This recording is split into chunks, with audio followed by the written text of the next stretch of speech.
Banjarmasin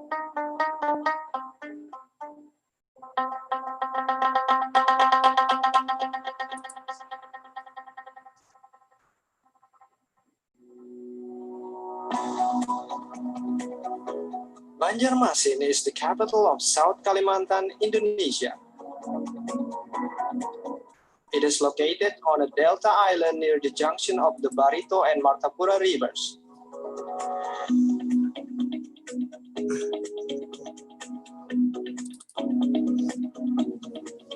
As a result, Banjarmasin city, known as the City of Thousand Rivers, has an area of 98.46 kilometers squared.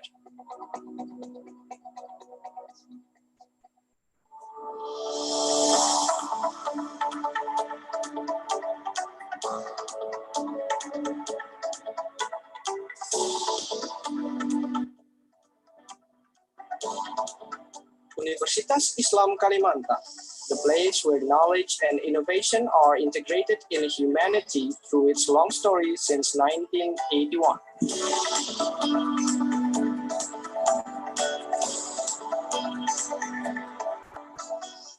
Selamat datang di Universitas Islam Kalimantan Muhammad Arsyad Al-Banjari Banjarmasin.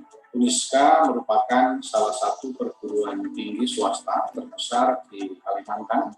UNISKA mempunyai visi menjadi Universitas Islam yang unggul di kawasan ASEAN pada tahun 2031. UNISKA terus berupaya untuk meningkatkan kerjasama di tingkat regional, nasional, dan ASEAN dalam rangka mencapai visi tahun 2031. Networking sekarang sudah kita bangun ya, dengan berbagai universitas yang ada di ASEAN. Bahkan kami sekarang hampir setiap semester itu mengirimkan student dalam rangka bagaimana mencapai visi tersebut supaya UNISKA tahun 2031 benar-benar bisa mencapai visi yang telah dicanangkan. Universitas Islam Kalimantan is considered as the oldest and the largest private university in South Kalimantan. It has been through a substantial change for more than a century.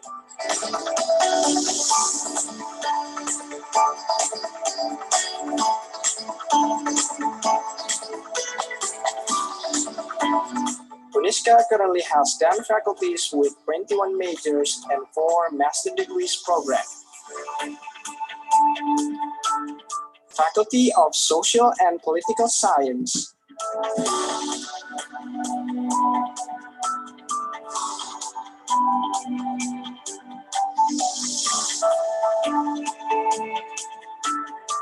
Faculty of Teacher Trainings and Education,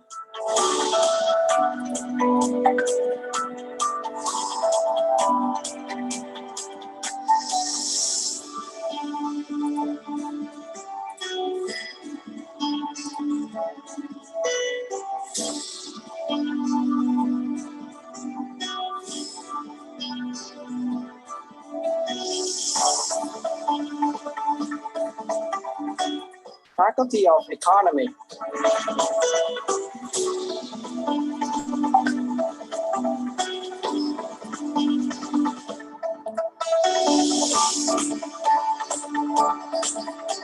Faculty of Agriculture,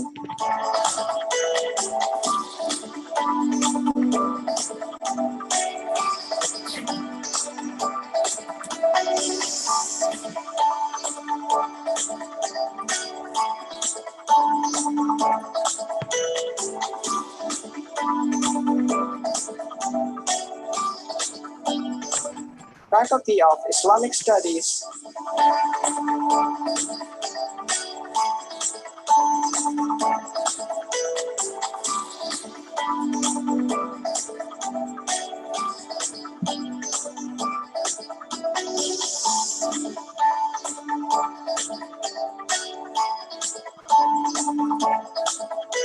Faculty of Engineering,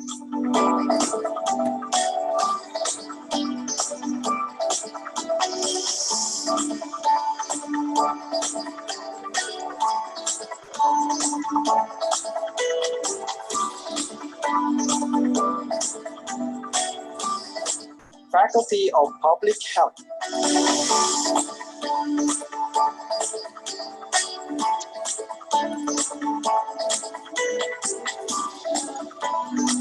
Faculty of Law.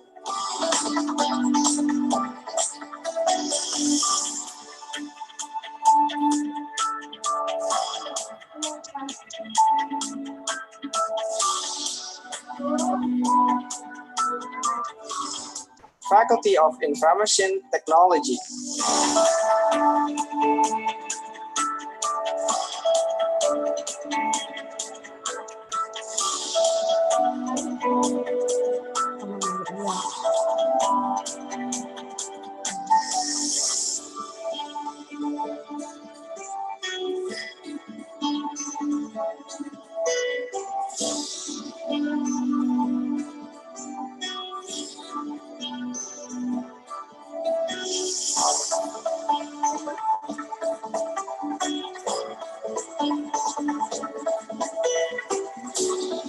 Faculty of Pharmacy.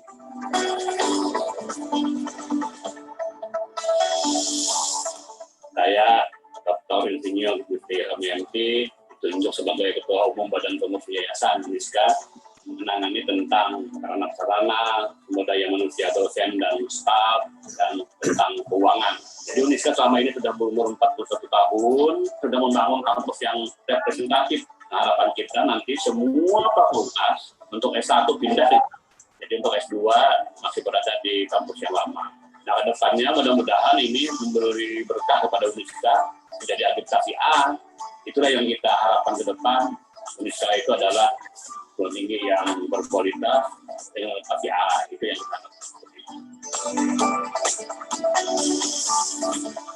UNISKA is an Islamic university with multicultural, open, humanist, and globally competitive, which encompasses broad scientific disciplines. UNISKA also extends its commitment in the field of academic development, research, and service activities through a number of disciplines within its scope. It is our commitment to constantly developing a learning community that always moves forward to embrace all talented young people to produce excellent human resources for the better Indonesia.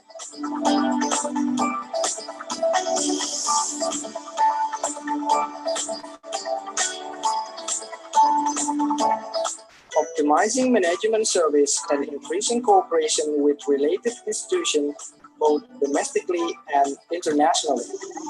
Many graduates of Universitas Islam Kalimantan play a central role in both national and global development, a strong tradition to make contribution in society.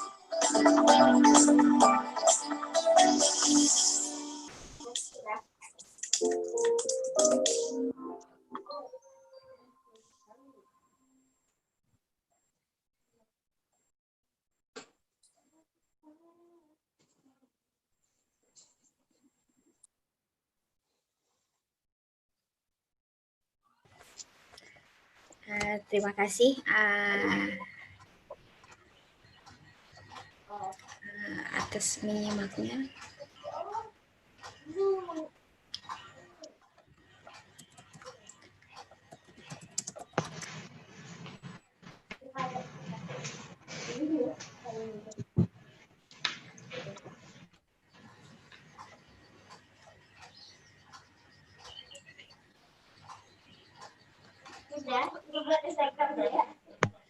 Assalamualaikum warahmatullahi wabarakatuh. Waalaikumsalam warahmatullahi wabarakatuh. Selamat datang para peserta kuliah pakar virtual Riset Metodologi for Public Health. Selamat datang kepada Ibu Melia Farika Indah, SKM MSc. Selamat datang narasumber kita Bapak Purwo Setio Nugroho, SKM MEPIT. Terima kasih Bapak yang telah berhadir di acara kuliah pakar virtual hari ini. Perlu kami sampaikan, kami dari panitia peserta yang terdaftar pada hari ini kurang lebihnya sebanyak 400 peserta yang terdiri dari ruang via Zoom ini dan channel YouTube pada nama channel YouTube FKM UNISKA dari berbagai wilayah di Indonesia. Mohon izin Bapak Ibu, acara akan segera kita mulai. Assalamualaikum warahmatullahi wabarakatuh.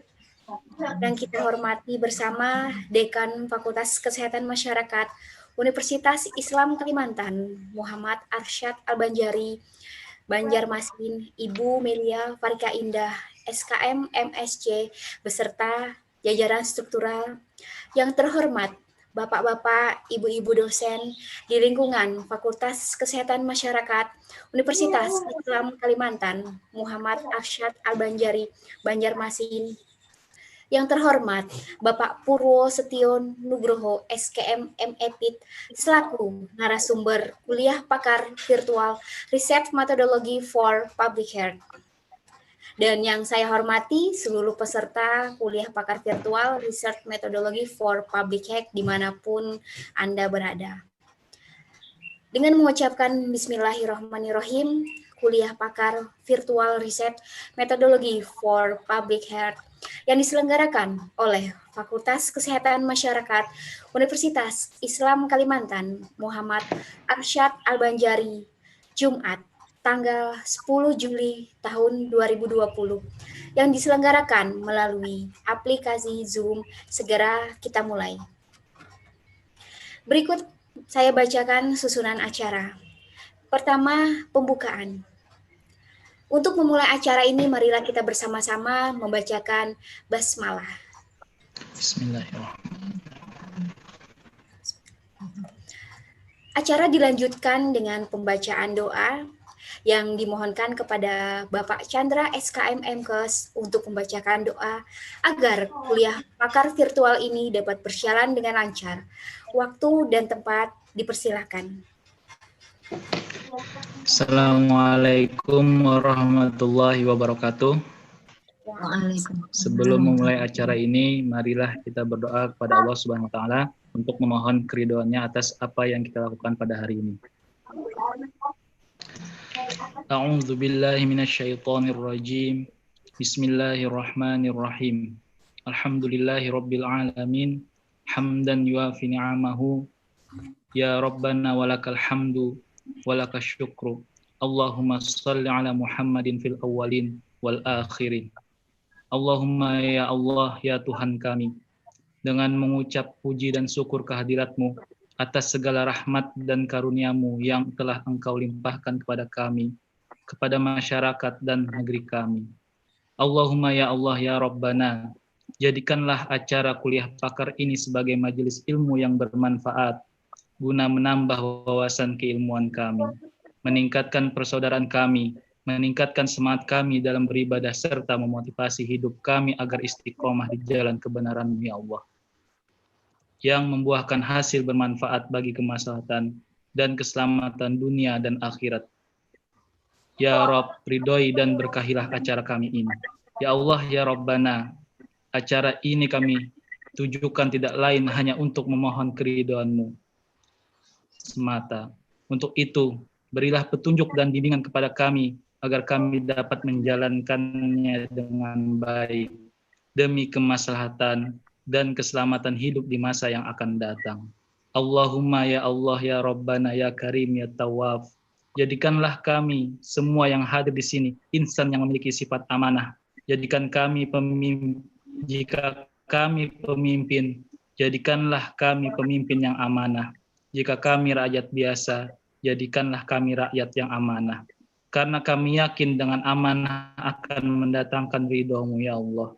Ya Allah, hanya kepadamu lah kami melakukan pengabdian, dan hanya kepadamu kami memohon pertolongan. Anugerahkanlah kepada kami tekad, kekuatan, keikhlasan, lindungan dan bimbingan untuk menjalankan amanah sebagai insan yang bekerja dan berkarya demi pengabdian kepadamu semata. Iyyaka na'budu wa iyyaka nasta'in. Rabbana taqabbal innaka antas samiul alim wa tub alaina innaka antat tawwabur rahim. Wassallallahu ala Muhammad walhamdulillahi rabbil alamin. Assalamualaikum warahmatullahi wabarakatuh. Waalaikumsalam warahmatullahi wabarakatuh. Terima kasih Bapak Chandra, Bapak-bapak, Ibu-ibu, serta hadirin yang terhormat. Acara dilanjutkan dengan sambutan sekaligus pembukaan kuliah pakar virtual riset metodologi for public health oleh Dekan Fakultas Kesehatan Masyarakat Universitas Islam Kalimantan, Muhammad Arsyad Al-Banjari, Banjarmasin, kepada Bu Melia Farika Indah, SKM MSc, waktu dan tempat dipersilahkan. Baik, terima kasih banyak Ibu Sita. Bismillahirrahmanirrahim. Assalamualaikum warahmatullahi wabarakatuh. Waalaikumsalam. Alhamdulillahirrabbilalamin. Assalatu wassalamu ala asrafil anbiya'i wal mursalin wa ala alihi wa sahbihi ajma'in. Amma ba'du. Segala puji hanya bagi Allah, Rabb semesta alam, atas rahmat dan karunia-Nya lah pada siang ini, hari Jumat berkah, kita dapat melaksanakan kuliah pakar virtual.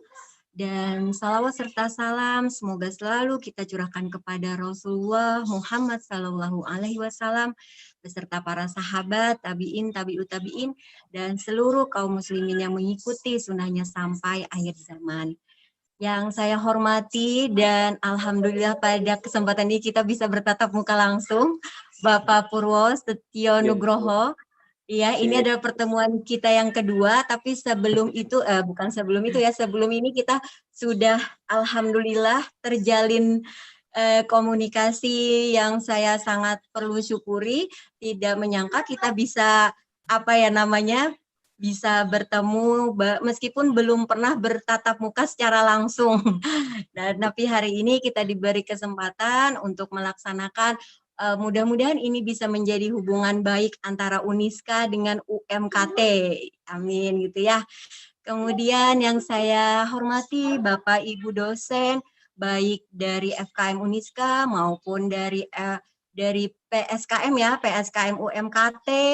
Kemudian juga teman-teman yang sudah berhadir di via Zoom ini, ada baik dari dosen, dari kalangan dosen atau akademisi, kemudian mahasiswa ada Uniska, kemudian juga ada Samarinda ya, terus kemudian ada di Jakarta juga tadi, terus kemudian kalau nggak salah ada Jawa Tengah kalau nggak salah ya. Masya Allah, kami tidak menyangka antusiasnya begitu luar biasa untuk acara kita pada hari ini. Semoga harapan kita adalah seperti yang tadi pembaca doa sampaikan, tidak ada satupun niat kita di dalam melakukan kegiatan selain kita tujukan untuk mendapatkan ridho dari Allah. Dan satu hal yang juga kita ingin selalu ingat bahwa tujuan kita diciptakan di dunia ini tentu adalah untuk beribadah kepada Allah. Salah satu ibadah yang mungkin para akademisi dan kemudian juga para pelajar atau mahasiswa yaitu menuntut ilmu gitu ya. Nah, menuntut ilmu ini adalah ibadah. Dan semoga pada siang hari ini yang sebenarnya adalah jadwal para semua kalangan itu mungkin tidur siang, tapi kita ditantang untuk belajar menuntut ilmu, dan ilmu yang kita akan pelajari hari ini yang sebenarnya bukan merupakan ilmu yang jarang dibahas. Ini selalu pasti ada di setiap sebagian dari mahasiswa, baik dia tidak hanya mahasiswa kesehatan masyarakat tentunya gitu ya, yaitu metodologi penelitian. Nah, bicara tentang medpen adalah sesuatu yang tidak bisa sekali atau sebulan, 2 bulan atau 1 semester aja kita pelajari. Ini akan selalu dan terus kita refresh bagaimana perkembangan ilmu pengetahuan terutama dalam hal yang namanya metodologi penelitian. Nah, selain itu juga sedikit mungkin ya, supaya tidak terlalu panjang-panjang sambutannya, saya juga ingin mengingatkan karena kita adalah bagian dari ilmu kesehatan masyarakat, salah satu profil dari lulusan kesehatan masyarakat yaitu Miracle. Di situ ada sebagai researcher, peneliti. Nah, semoga untuk kuliah pakar hari ini kita bisa menjadi peneliti yang berkualitas, yang juga peneliti yang handal gitu ya. Tidak harus kita bekerja misalnya yang di Lemlit atau di mana, tapi peneliti ini selalu harus kita miliki jiwanya. Minimal kita memiliki sikap ilmiah yang terkandung di dalam metodologi penelitian. Dan kemudian di dalam profil ini juga ada apprenticer, pembelajar, dan hari ini kita sama-sama belajar, baik dari dosen maupun mahasiswa, semua belajar. Dan saya ucapkan kembali lagi terima kasih kepada Bapak Ibu semuanya. Semoga kegiatan ini membawa manfaat bagi kita semua, dan kita sama-sama doakan juga narasumber kita selalu dalam keadaan sehat. Kemudian kita juga sampaikan terima kasih atas kesediaan dan meluangkan waktu untuk kita bisa sama-sama diskusi pada hari ini. Ya, baik, itu saja mungkin pengantar dari saya. Dengan mengucapkan Bismillahirrohmanirrohim, kuliah pakar virtual metodologi penelitian Research Methodology for Public Health saya buka. Terima kasih, mohon maaf atas kekurangan. Oh iya, sedikit ya, ini salam kenal buat semua teman-teman yang bisa berhadir di sini. Semoga ini menjadi sarana kita untuk menjalin ukhuwah, dan semoga kita bisa selanjutnya juga berkolaborasi baik dalam penelitian yang kaitannya dengan akademis ataupun non-akademis. Wassalamualaikum warahmatullahi wabarakatuh. Waalaikumsalam warahmatullahi wabarakatuh. Terima kasih Bu Mei. Selanjutnya Bapak-bapak, Ibu-ibu serta peserta kuliah pakar yang berbahagia. Dengan dibukanya kuliah pakar virtual tadi mengantarkan kita memasuki acara inti, yaitu kuliah pakar virtual Research Methodology for Public Health dengan narasumber yang ahli di bidang riset metodologi. Untuk itu saya hadirkan moderator yang merupakan salah satu dosen di Fakultas Kesehatan Masyarakat Universitas Islam Kalimantan, bidang peminatan epidemiologi dan biostatistik. Beliau adalah Bapak Edi Rahman, SKPG MKes. Jabatan struktur beliau sebagai Wakil Dekan 2 Fakultas Kesehatan Masyarakat Uniska. Riwayat pendidikan beliau adalah 2004 sampai 2007, D3 Kesehatan Gigi, Politeknik Kesehatan Banjarmasin. 2008 sampai 2010 beliau melanjutkan strata 1 keperawatan gigi di Universitas Gadjah Mada Yogyakarta. 2013 sampai 2015 beliau melanjutkan strata 2 Kesehatan Masyarakat Universitas Respati Indonesia Jakarta. Pengalaman riset kesehatan nasional tahun 2007 beliau sebagai penanggung jawab teknis di Kabupaten Hulu Sungai Tengah, Provinsi Kalimantan Selatan dalam riset ketenagaan bidang kesehatan yang diselenggarakan oleh Kementerian Kesehatan Republik Indonesia. Pada tahun 2018 sebagai penanggung jawab teknis di Kabupaten Hulu Sungai Tengah, Provinsi Kalimantan Selatan dalam riset kesehatan dasar yang diselenggarakan Kemenkes Republik Indonesia. Dan 2019 beliau lagi-lagi diberikan amanah, Masya Allah, sebagai penanggung jawab teknis di Kabupaten Tapin, Provinsi Kalimantan Selatan dalam riset fasilitas kesehatan yang diselenggarakan oleh Kemenkes Republik Indonesia. Baik, Assalamualaikum Bapak Edi Rahman, SKPG MKes. Waalaikumsalam, Bu Sita. Alhamdulillah, sehat Bapak? Alhamdulillah, Bu Sita. Mohon izin Bapak, Bapak Edi Rahman, SKM MKes, waktu dan tempat dipersilahkan. Terima kasih Bu Nursita. Bismillahirrahmanirrahim. Assalamualaikum warahmatullahi wabarakatuh.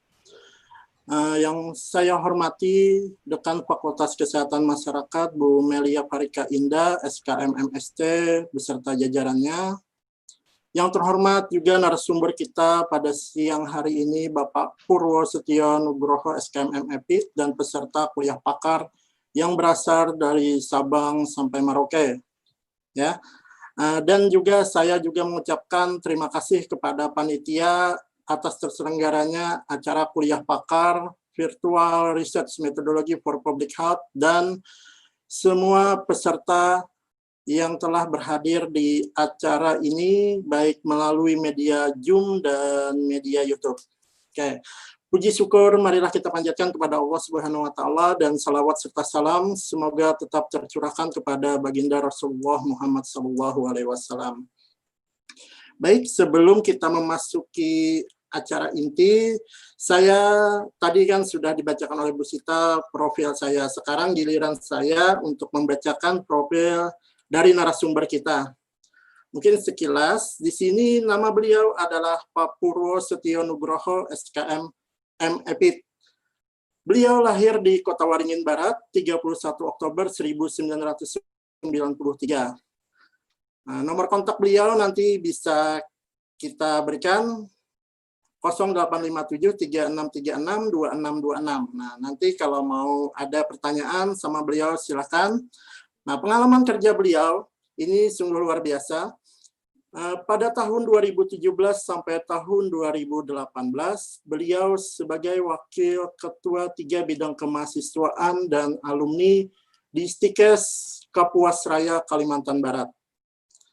Dan sekarang dari tahun 2018 sampai sekarang itu beliau menjabat sebagai Sekretaris Program Studi S1 Kesehatan Masyarakat Universitas Muhammadiyah Kalimantan Timur. Kalau kita melihat publikasi ilmiah terakhir beliau, yang beliau kirimkan, wah luar biasa. Ini saya baca itu di tahun 2020 saja, tahun 2020 sekarang, ini sudah mengeluarkan 2 jurnal internasional bereputasi.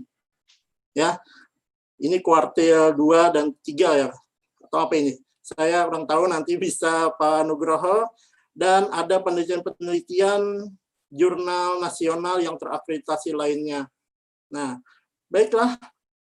Sesi berikut ini kita akan mendengarkan materi dari beliau. Ini nanti saya minta waktu sekitar 30 menit ya. Mungkin kita mendengarkan materi dari beliau, baru kita akan tanya jawab. Nah, untuk menghemat waktu, saya persilahkan kepada narasumber untuk menyampaikan materinya. Pak Purwo, bisa mendengarkan? Oke. Ya, bisa. Nah, nanti ini kita kasih waktu 30 menit atau bisa kurang. Mungkin di sini lebih banyak tanya jawab ya Pak. Karena kan secara intinya juga sudah mahasiswa di sini, banyak mahasiswa, dosen-dosen sudah mengenal apa itu metode penelitian. Mungkin kita lebih banyak sharing, tanya jawab nantinya Pak. Siap. Oke. Waktu dan tempat saya persilahkan. Silahkan Pak, monggo. Oke, baik. Bismillahirrahmanirrahim. Assalamualaikum warahmatullahi wabarakatuh. Suara saya terdengar jelas ya Pak? Nggih Pak? Nggih Pak, terdengar jelas. Alhamdulillahirrahmanirrahim. Kita diberikan kesempatan untuk berkumpul pada forum diskusi kuliah pakar. Sebetulnya saya juga nggak pakar-pakar sekali di Bapak Ibu. Saya pun juga harus banyak belajar. Hanya pengalaman saja mungkin yang nanti akan saya sharingkan ke Bapak Ibu ataupun adik-adik mahasiswa yang di sini. Salawat serta salam semoga tetap tercurahkan kepada junjungan kita Nabi Muhammad Sallallahu Alaihi Wasallam yang telah mengantar kita dari zaman kegelapan ke zaman terang benderang saat ini. Baik, terima kasih kepada Bapak Ibu dosen dari FKM Uniska Banjarmasin, khususnya Ibu Dekan, Ibu Mei ya, yang saat ini yang minggu lalu menghubungi saya untuk memberikan kesempatan untuk berbagi pengalaman di forum ini. Mohon izin dapat salam Bu Mei dari Bu Sunarti, Bu, dari Kaprodi saya, Ibu. Harus disampaikan ini, Bu. Gitu, Ibu.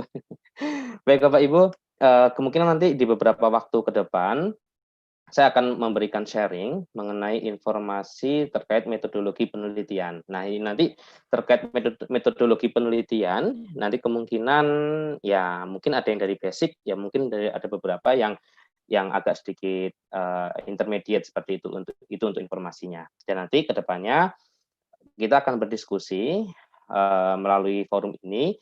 Jika nanti ada kesalahan yang kiranya kurang tepat, mungkin bisa nanti didiskusikan, atau Bapak Ibu bisa nanti menghubungi saya di nomor yang tertera seperti itu. Baik, saya izin untuk men-share screen yang telah PowerPoint yang saya buat. Baik, ini saya sedang share screen Bapak Ibu ya, share screen mengenai PowerPoint yang telah saya buat. Nah, ini nanti yang saya presentasikan ini nanti adalah mengenai kuantitatif riset Bapak Ibu. Jadi lebih fokus kepada kuantitatif karena ini di bidang keahlian saya. Kalau mengenai kualitatif mungkin bisa tapi tidak begitu expert mengenai kualitatif. Tapi nanti ini kuantitatif kita akan menggali lebih dalam mengenai kuantitatif. Nah, tadi Bapak Edi telah menyampaikan bahwa beberapa publikasi saya itu juga semuanya kuantitatif Bapak Ibu.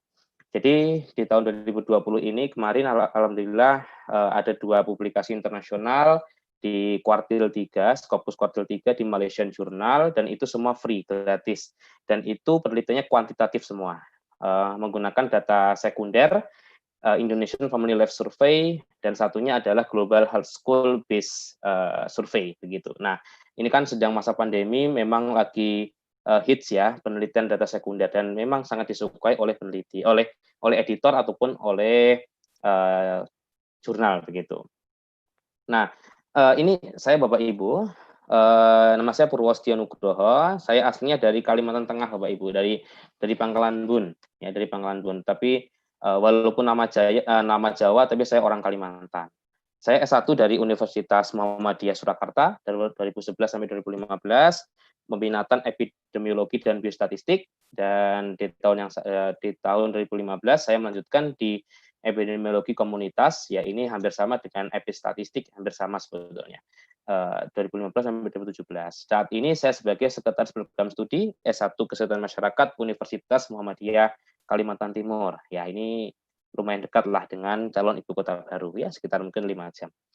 Baik Bapak Ibu, nanti kiranya ada beberapa kesalahan yang kiranya perlu dikoreksi atau mungkin bisa berdiskusi di luar forum ini, Bapak Ibu bisa memberikan saran yang membangun kepada saya di nomor HP saya 0857 3636 3636 2626.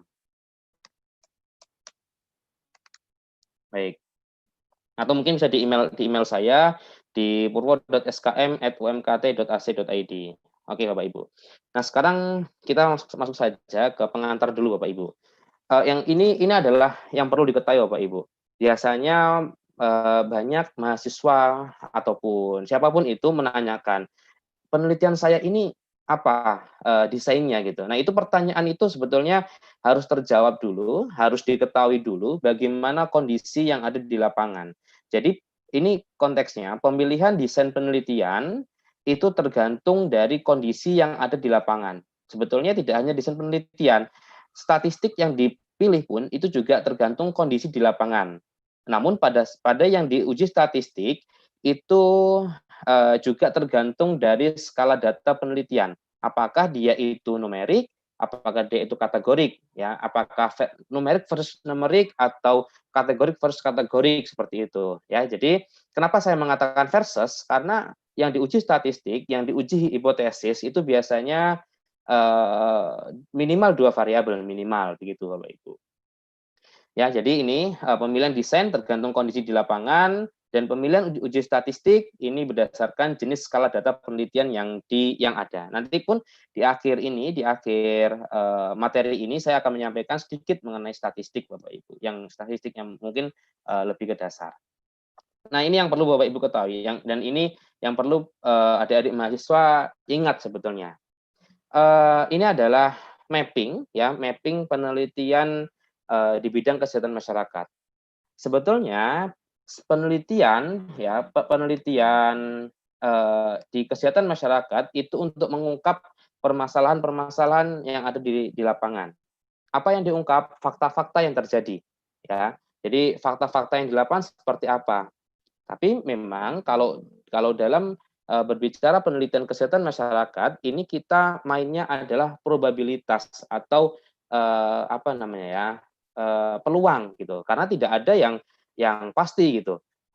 Makanya dalam penelitian itu ada yang namanya derajat kepercayaan 95%, ada 99%. Artinya apa? Semakin besar derajat kepercayaan, maka semakin terpercaya penelitian itu, ya.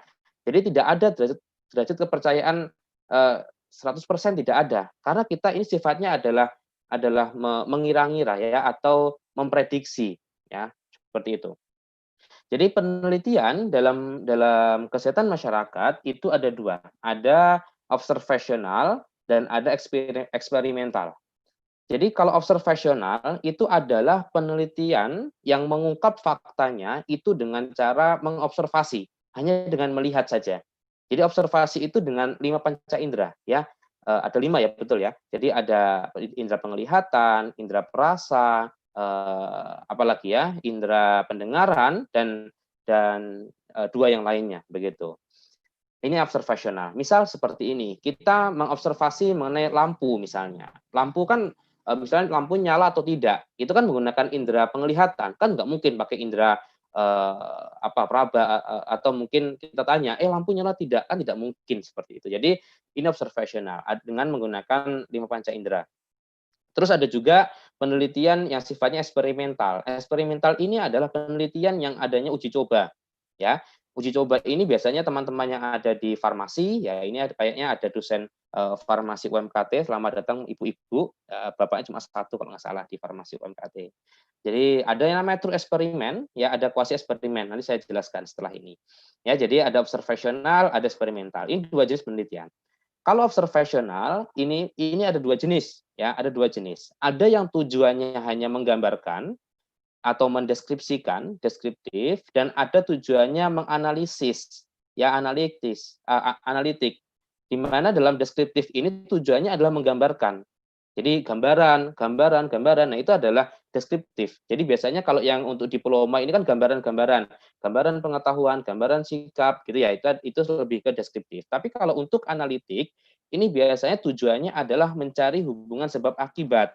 Makanya ada tujuannya adalah hubungan antara gitu ya, correlation. Nah, itu lebih ke sebab akibat.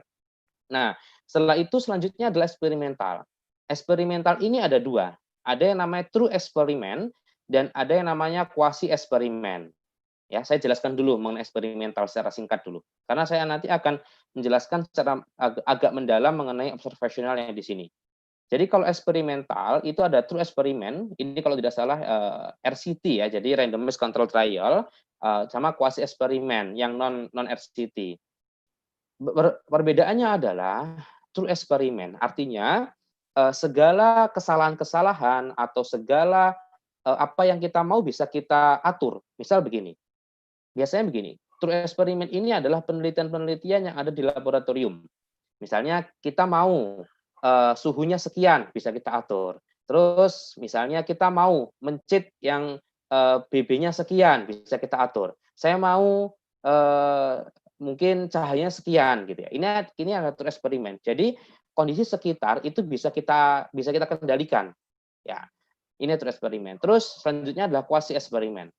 Quasi eksperimen ini adalah penelitian intervensi, percobaan di masyarakat di mana kita tidak bisa mengendalikan beberapa gangguan atau confounding ya atau gangguan-gangguan yang menyebabkan hasil penelitian itu tidak bagus. Misal begini.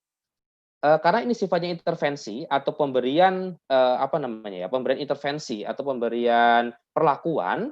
Misal tadi gini, di bagian true eksperimen, kita mau mencit ini kita suntik misalnya menggunakan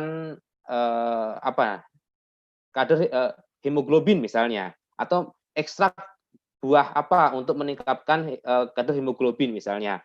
Dan mencit tadi nggak boleh makan sama sekali apapun selain yang disuntikan. Nah ini true eksperimen. Jadi tidak ada gangguan dari luar. Tapi kalau quasi eksperimen, misal begini, kita penelitian mengenai apakah ada peningkatan pengetahuan dari media yang kita buat. Misal media ular tangga, pre dan post misalnya. Kita berikan ke anak SMP.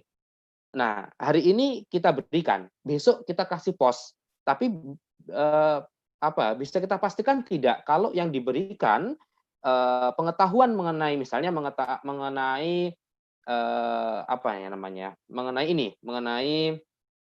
pengetahuan mengenai narkoba misalnya dari ular tangga.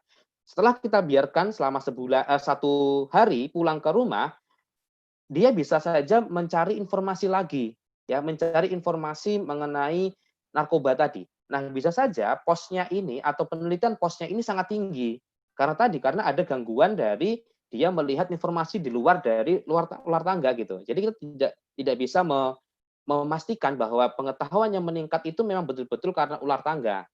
Nah ini kalau misalnya kita ikuti ke rumah, kita jaga terus, kamu jangan lihat TV, kamu jangan lihat HP internet gitu, kan tidak etis. Nah jadi kesimpulannya adalah kuasi eksperimen ini adalah adanya keterbatasan etik penelitian. Ya kan nggak etik tuh, kita ngikuti ke rumah, kita jaga, kan tidak etik. Jadi sebetulnya eksperimental ini ada sebuah intervensi, ada sebuah perlakuan. Makanya kalau dari judul proposal, kalau judulnya sudah pengaruh, misalnya pengaruh ini terhadap ini, terus misalnya judulnya ada misalnya efektivitas gitu ya. Nah, itu mesti kita mainnya eksperimental. Jadi sebetulnya dari judul penelitian sudah kita bisa menebak ini apa desainnya gitu ya. Oke, ini eksperimental. Nah, sekarang kita mengalihkan ya, kita mengalihkan ke observational sekarang. Deskriptif tujuannya menggambarkan. Jadi misalnya di sini deskriptif ada case series ya, case series, ada case report.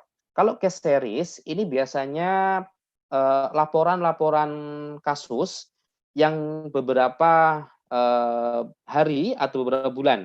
Misalnya seperti ini. Laporan kasus COVID-19 di Indonesia misalnya dari awal bulan Maret sampai saat ini itu adalah laporan kasus case series ya.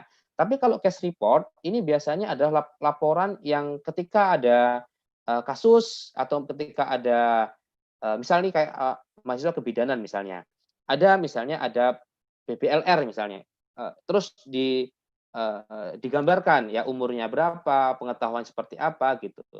Jadi biasanya kalau case series sama case report ini menggambarkan satu variabel saja, ya. Jadi menggambarkan saja. Tapi kalau untuk analitik ini biasanya menghubungkan dari dua variabel. Misalnya hubungan antara merokok dengan kanker paru misalnya, hubungan antara makan gorengan terhadap obesitas misalnya, gitu.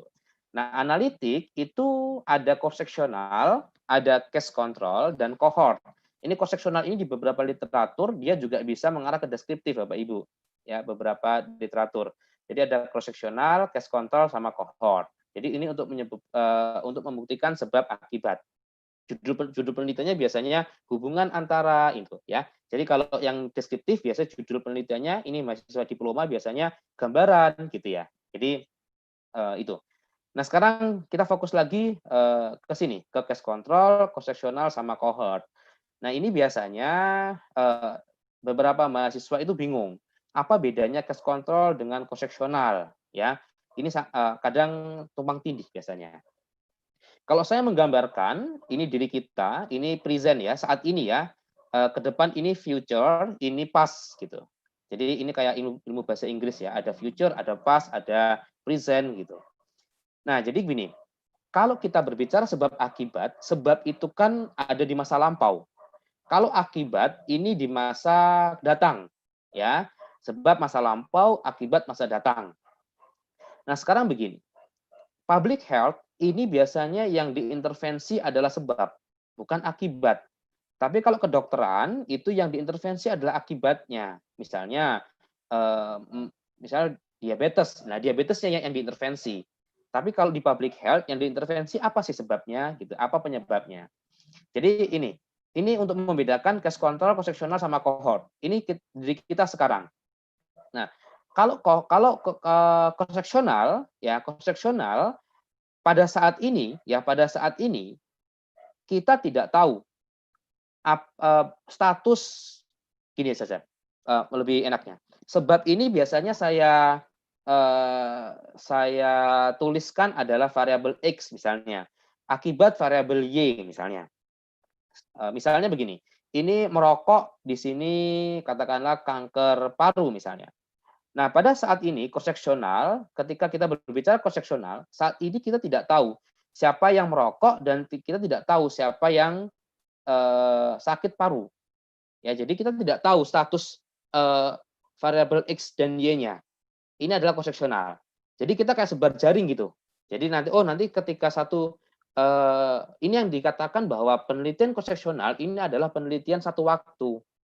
Jadi dalam satu waktu variabel X-nya dapat, variabelnya dapat, variabel merokoknya dapat, variabel kanker paru dapat. Ini adalah cross sectional ya. Jadi cross sectional itu X dan Y belum diketahui.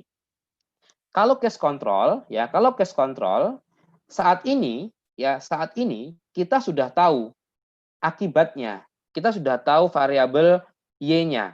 Ya, kita tahu oh ini kelompok yang kanker paru. Oh, ini kelompok yang tidak kanker paru. Baru kita jalani ke belakang, kita cari sebabnya. Makanya ini saya kasih arah ke belakang. Jadi saat ini untuk case control saat ini itu sudah tahu siapa case-nya, siapa kasusnya. Jadi kalau kita sudah tahu siapa kasusnya, berarti case control. Tapi kalau kita tidak tahu siapa kasusnya, nggak tahu siapa yang merokok, pakai cross sectional gitu. Itu mudahnya.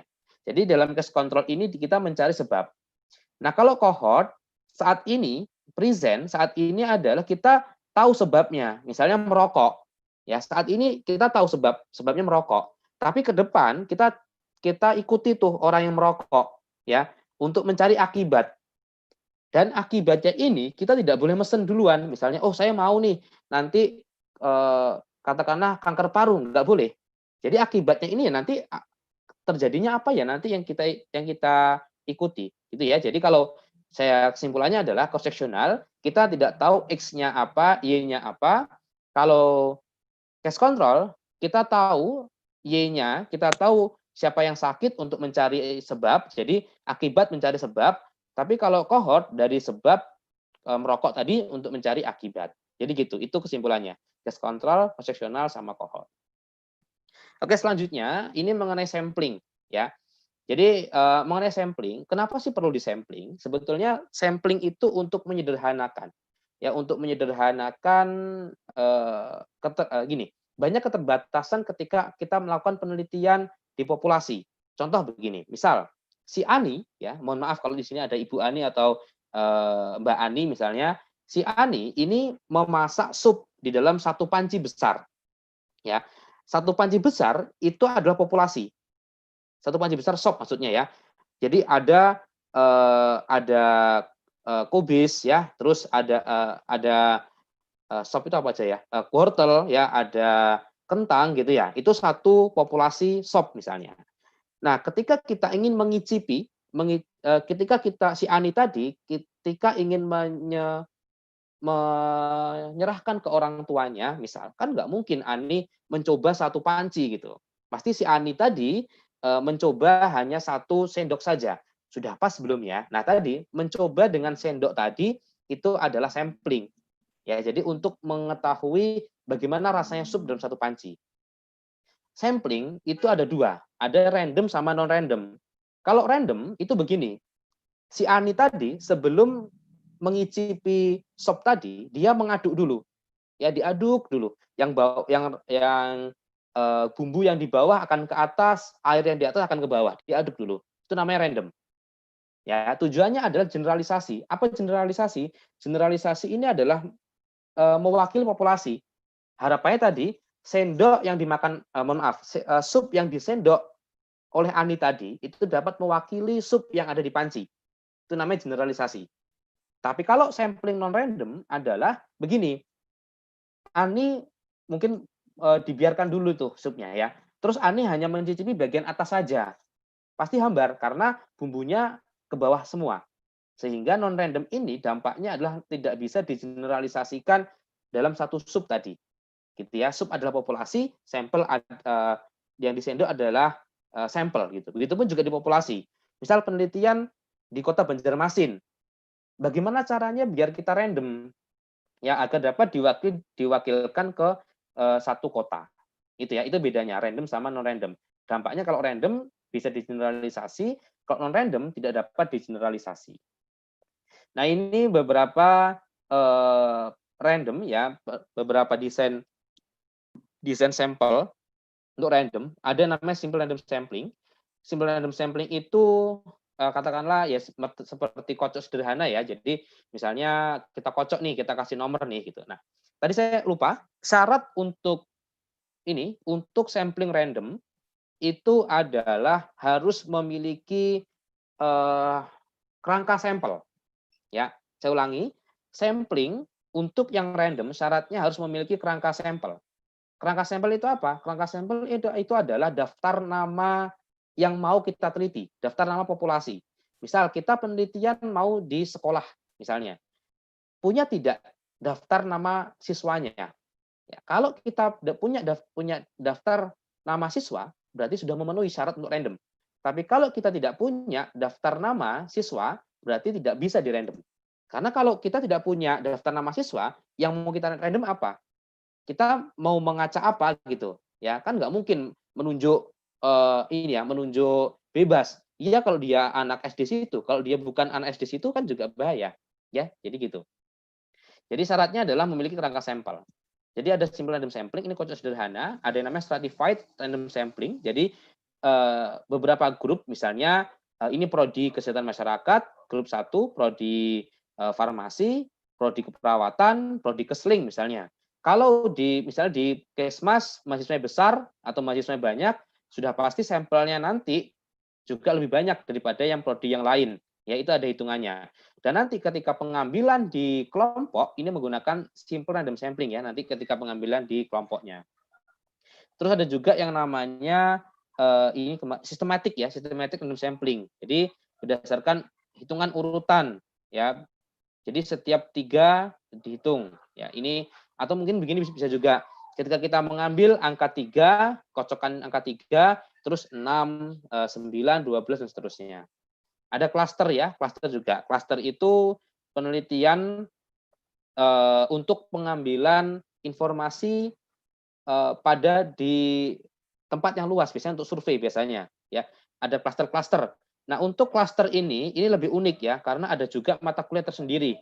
Mata kuliah survei cepat ini biasanya menggunakan klaster sampling. Dan klaster sampling ini tidak usah memerlukan kerangka sampel.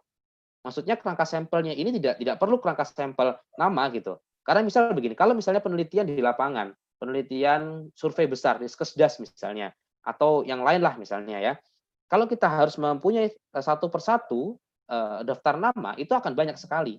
Ya, ini untuk klaster. Ya, klaster ini agak sedikit unik. Terus ada juga yang non-random sampling. Ini ada yang namanya kuota sampling. Kuota sampling itu snowball sampling.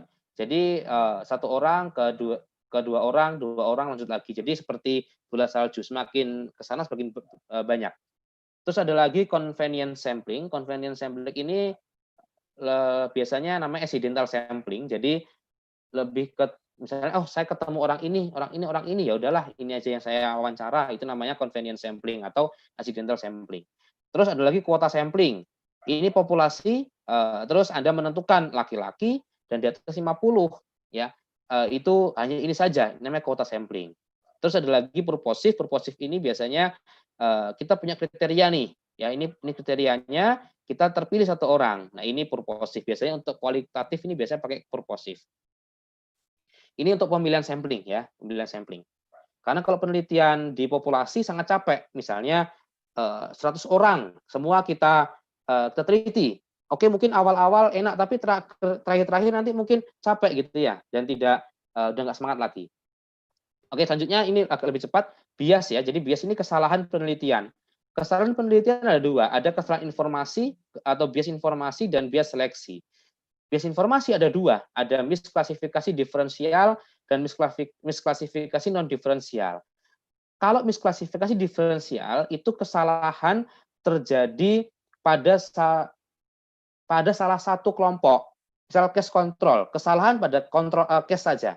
Kalau misklasifikasi non diferensial itu kesalahannya sama di kedua kelompok. Misal begini, kita yang gini, pada kelompok case kita ukur tekanan darahnya, ya, ukur tekanan darah menggunakan tensimeter. Tapi di kelompok kontrol kita tanyai saja, Bu, berapa tekanan darahnya. Nah, ini bisa bias informasi, ya, karena tidak sama. Atau mungkin bisa juga ada recall bias, kesalahan dalam mengingat. Itu ada ya, itu ada beberapa jenisnya. Terus ada juga bias seleksi. Ini biasanya pemilihan kelompok ya. Misalnya kelompok case sama kontrolnya memilihnya agak salah gitu. Kalau kita berbicara masalah hierarki penelitian, yang paling bagus sebetulnya itu adalah meta analisis, Bapak Ibu. Ada meta analisis, systematic review, ya, ada literature review. Ini kalau berbicara hierarki. Di bawahnya critical appraisal ini ada namanya randomized RCT tadi ya, atau tadi yang eksperimental tadi. Terus bawahnya ada namanya non randomized. Terus bawahnya lagi cohort. Jadi sebetulnya penelitian cohort itu masih ada yang lebih bagus di atasnya. Ya, ada cohort. Terus ada lagi di bawahnya ada ini sebetulnya case series ya. Ini lebih ke tadi ya, ada cross-sectional, cohort. Ini masuk di sini ya. Jadi sebetulnya cohort, case control, cross-sectional, ya, case series dan seterusnya. Oke, nah ini sedikit informasi mengenai uji statistik Bapak Ibu, sedikit saja. Yang saya katakan tadi bahwa uji statistik itu sebelum kita memilih ujinya, apakah t-test, apakah ANOVA dan sebagainya, itu wajib ada yang namanya uji normalitas, itu wajib. Uji normalitas itu wajib, ya wajib kalau ada di variabel bebas atau variabel terikat itu atau salah satu variabel ya, ada variabel numeriknya, itu wajib uji normalitas, wajib ya. Kategorik numerik wajib. Tapi kalau kategorik lawan kategorik nggak usah diuji normalitas ya, karena sudah pasti nggak normal nanti, ya, yakin saja gitu ya, sudah pasti tidak normal. Terus kalau misalnya normal, ya normal gitu, larinya ke daftar parametrik. Tapi kalau misalnya tidak normal, larinya adalah ke daftar ke non parametrik. Ya, dalam pemilihan uji statistik itu tadi skala datanya ya, dilihat skala datanya. Kalau misalnya 2 min berpasangan, skala datanya adalah kategori lawan numerik. Terus kalau uji korelasi numerik lawan numerik begitu ya dan seterusnya. Dan ini adalah lebih ke dua variabel. Kalau 2 min berpasangan, ini begini kondisinya di lapangan. 2 min berpasangan adalah contohnya pre dan post ya. Pre dan post. Jadi pre dan post, pre itu kategorik ya, pre post kategorik. Jadi melihat perbedaan satu kelompok yang diukur 2 kali pengukuran. Misalnya pengukuran tekanan darah ini numerik ya, numerik tekanan darah pagi dan sore misalnya. Pagi sore ini kategorik. Nah, jadi itu menggunakan 2 min berpasangan, pre dan post, atau mungkin siang sama sore. Siang diukur dulu, sore diukur lagi. Itu namanya 2 min berpasangan. Kalau normal, uji normalitas normal, t-test dependent, kalau nggak normal Wilcoxon. Terus ada lagi 2 min tidak berpasangan. Ini melihat perbedaan data numerik pada 2 kelompok yang berbeda. Misalnya, perbedaan nilai statistik pada mahasiswa Kesmas dan farmasi misalnya. Nah, ini menggunakan 2 min tidak berpasangan. Kalau normal, t-test independen, kalau nggak normal, Mann-Whitney. Terus ada lagi 2 min lebih 2 min berpasangan. Ini seperti ini. Lebih 2 min berpasangan ya. Oh gini. Ini terbalik ya Bapak Ibu ya. Kalau 2 min berpasangan itu begini. Mengukur pagi, siang, sore, malam itu berpasangan ya, itu berpasangan. Ini terbalik ya. Jadi ANOVA repeated atau Friedman. Kalau 2 min tidak berpasangan, ini misalnya ya, tidak berpasangan itu melihat perbedaan tekanan darah pada kelompok melihat perbedaan nilai statistik mahasiswa Kesmas, farmasi dan keperawatan. Nah, itu adalah tidak berpasangan. Itu menggunakan ANOVA atau Kruskal-Wallis. Kalau korelasi ini melihat hubungan misalnya hubungan yang numerik lawan numerik, misalnya hubungan makan gorengan, frekuensi makan gorengan, frekuensi kan numerik tuh, lawan IMT, indeks massa tubuh, itu kan numerik juga. Berarti menggunakan uji Pearson atau uji Spearman. Terus ada juga beda proporsi, ini yang sering digunakan chi-square, ya chi-square ini nggak usah diuji normalitas, ini menggunakan uji chi-square. Terus uji regresi, ya regresi ini ada 2, ada yang logistik atau linear. Ya, kalau yang parametrik ini menggunakan linear, ini sudah pasti menggunakan angka ya, menggunakan numerik. Kalau non parametrik tergantung dari variabel terikatnya. Begitu ya. Ini sekilas mengenai uji statistik. Baik, mungkin begitu Pak Edi mengenai pengantar dari materi saya. Baik, terima kasih Pak Edi. Ya, terima kasih Pak Purwo ya. Tadi sudah memberikan materi yang luar biasa, singkat dan padat. Alhamdulillah. Baik, kita ke sesi berikutnya saja langsung ya Pak ya. Di monggo, sini Pak. ada beberapa pertanyaan. Mungkin ini akan saya pilih. Ini ada pertanyaan dari Rudiatsah, Pak. Ingin bertanya, apa bedanya antara hubungan antara variabel X, Y dengan pengaruh variabel X, Y? Nah, apakah pengaruh masuk ke observasional sebab akibat?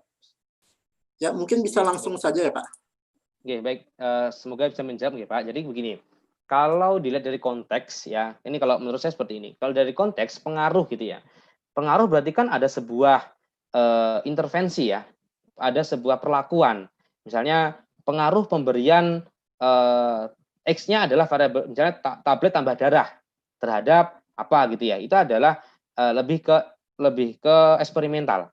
Tapi kalau hubungan ini tidak, kalau hubungan tidak ada perlakuan, hanya melihat observasi saja. Misalnya melihat hubungan antara merokok ya dengan obesitas misalnya. Nah, itu lebih ke hubungan begitu. Nah, hubungan ini biasanya ada dua. Ada yang hubungannya itu kategorik lawan kategorik. Misalnya kayak tadi kategorinya adalah misalnya jenis kelamin terhadap obesitas. Obes enggak obes itu kategorik. Atau mungkin numerik lawan numerik. Hubungan antara katakanlah indeks massa tubuh ya IMT dengan katakanlah tekanan darah sistol misalnya. Itu kan numerik. Jadi begitu. Jadi itu lebih ke korelasi ke hubungan. Jadi begitu, Pak. Semoga menjawab. Oke. Mungkin itu tadi ya jawabannya Pak Rudiansah, mudah-mudahan berkenan ya jawabannya. Mungkin ini ada lagi Pak. Oke, monggo Pak. Oke. Ini banyak sekali Pak chat yang masuk. Ini privat langsung ke saya. Jadi iya, betul dibaca ke lainnya. Ya, betul. Ini dari Asmi, mahasiswa DIY. Nah, izin bertanya. Ini ada dua sebab pertanyaannya. Yang pertama, tentang penelitian yang bentuknya systematical review. Menurut Bapak, hal-hal apa yang perlu diperhatikan saat ingin buat penelitian systematical review? Nah, ini yang pertama. Terus yang kedua bisa langsung ya Pak ya? Yang keduanya. Langsung Pak, aman. Apakah jika hal yang ingin diteliti masih sedikit jurnalnya, bisakah menggunakan systematical review dari data WHO dan organisasi? Misalkan ini adalah lembaga yang akurat. Oke. Mungkin itu Pak. Baik, terima kasih Pak. Baik. Sebetulnya kalau berbicara systematic review, meta-analisis, ya, literatur review, naratif review, ya sebenarnya sama saja. Bedanya memang lebih tinggi yang di meta-analisis, begitupun saya juga masih belajar sebetulnya. Kalau berbicara systematic review, yang perlu diperhatikan adalah bagaimana cara mencari literaturnya. Ya, harus yang memang dari sumber-sumber yang terpercaya, ya.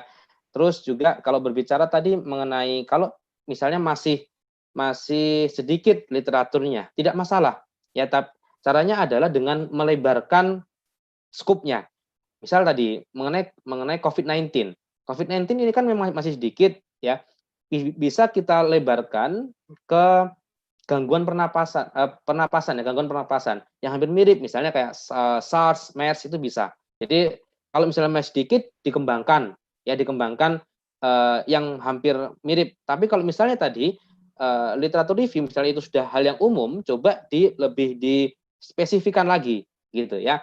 Karena berbicara literatur review tadi, mencari jurnalnya itu memang harus sistematik.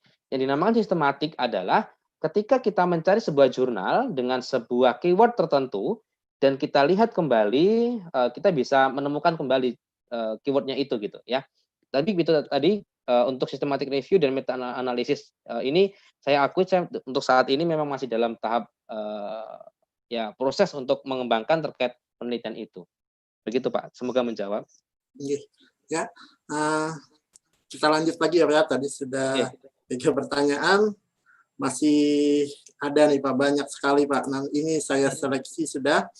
Ini ada pertanyaan dari Arya Asyura Wijaya dari Universitas Ngudi Waluyo. Nah, saya mahasiswa Prodi Kesmas semester 6.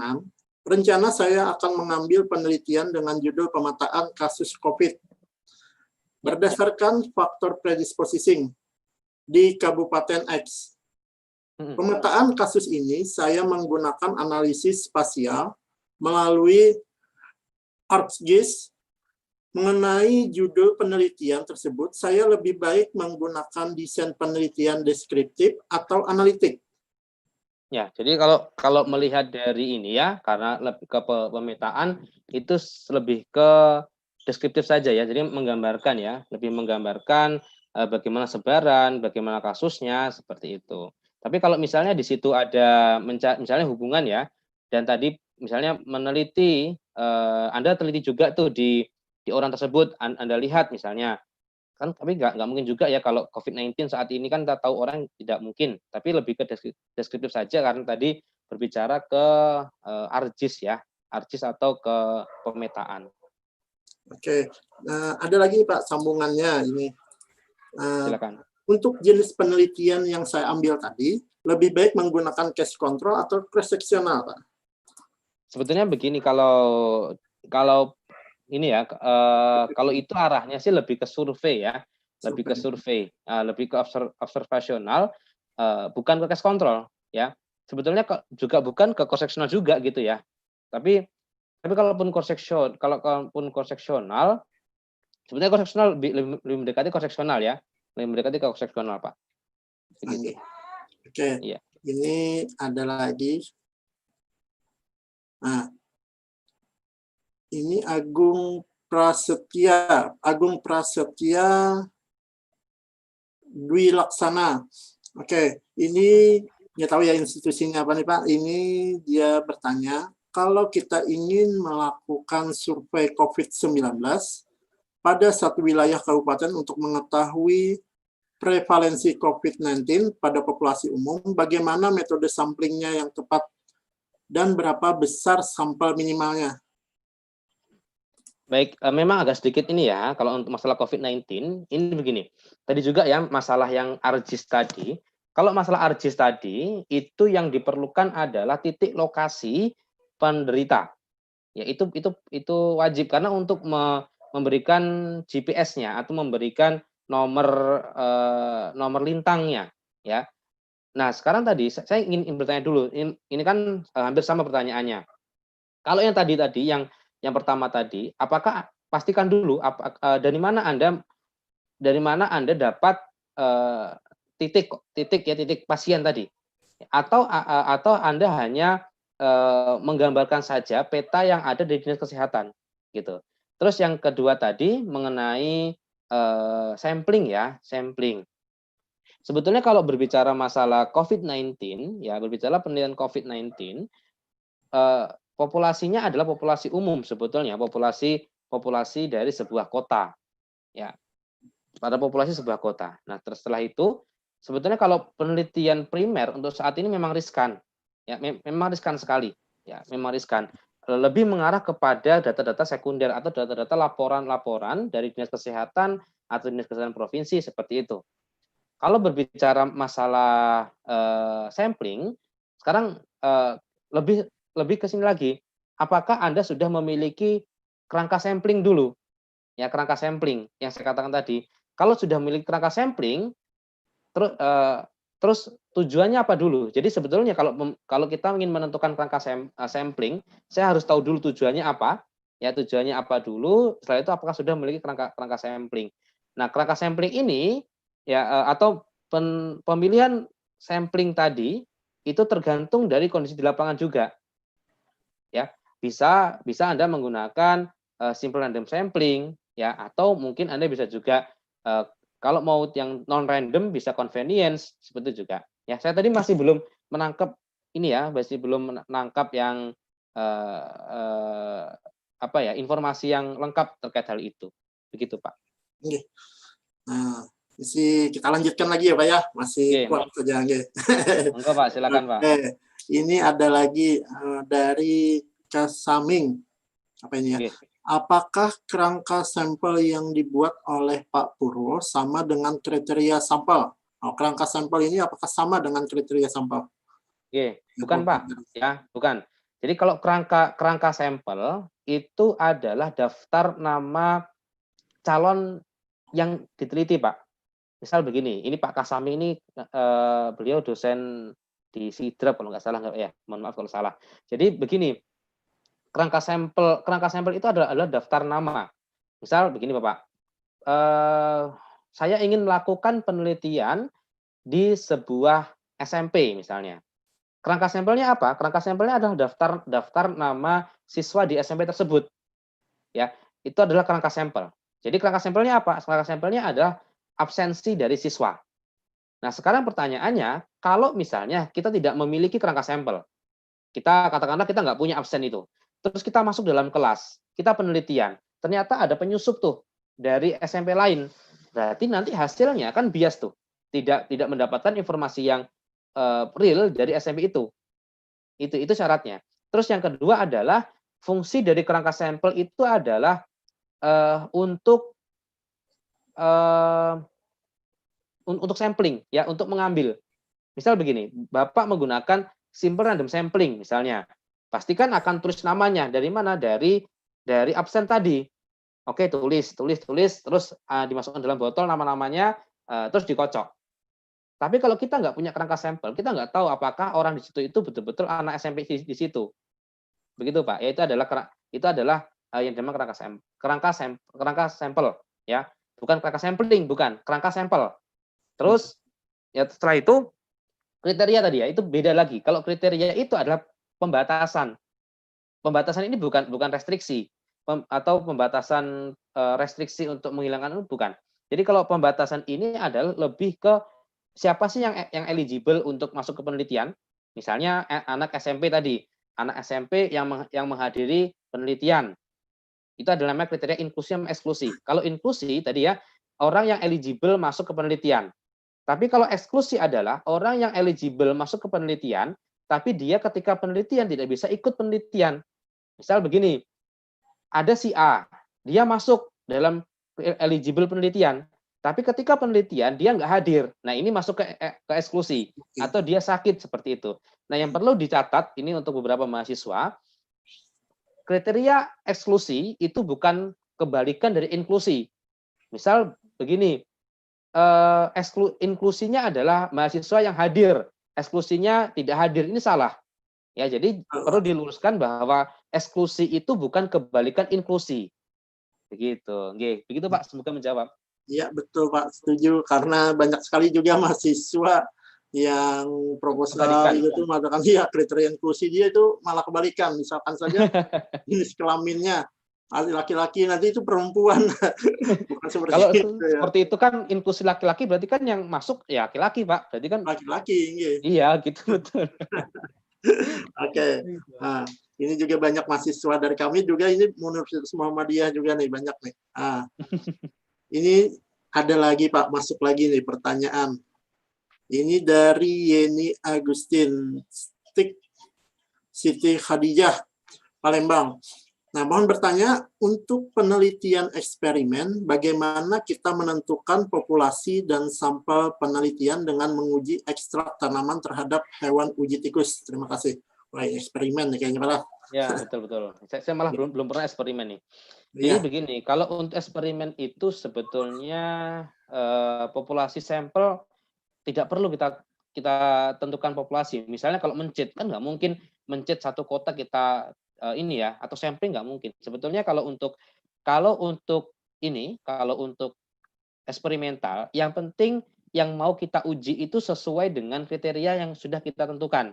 Misalnya saya mau nih mencit yang seperti ini nih, ya, atau yang beratnya sekian nih, gitu ya. Jadi yang penting sudah sesuai dengan apa yang kita inginkan.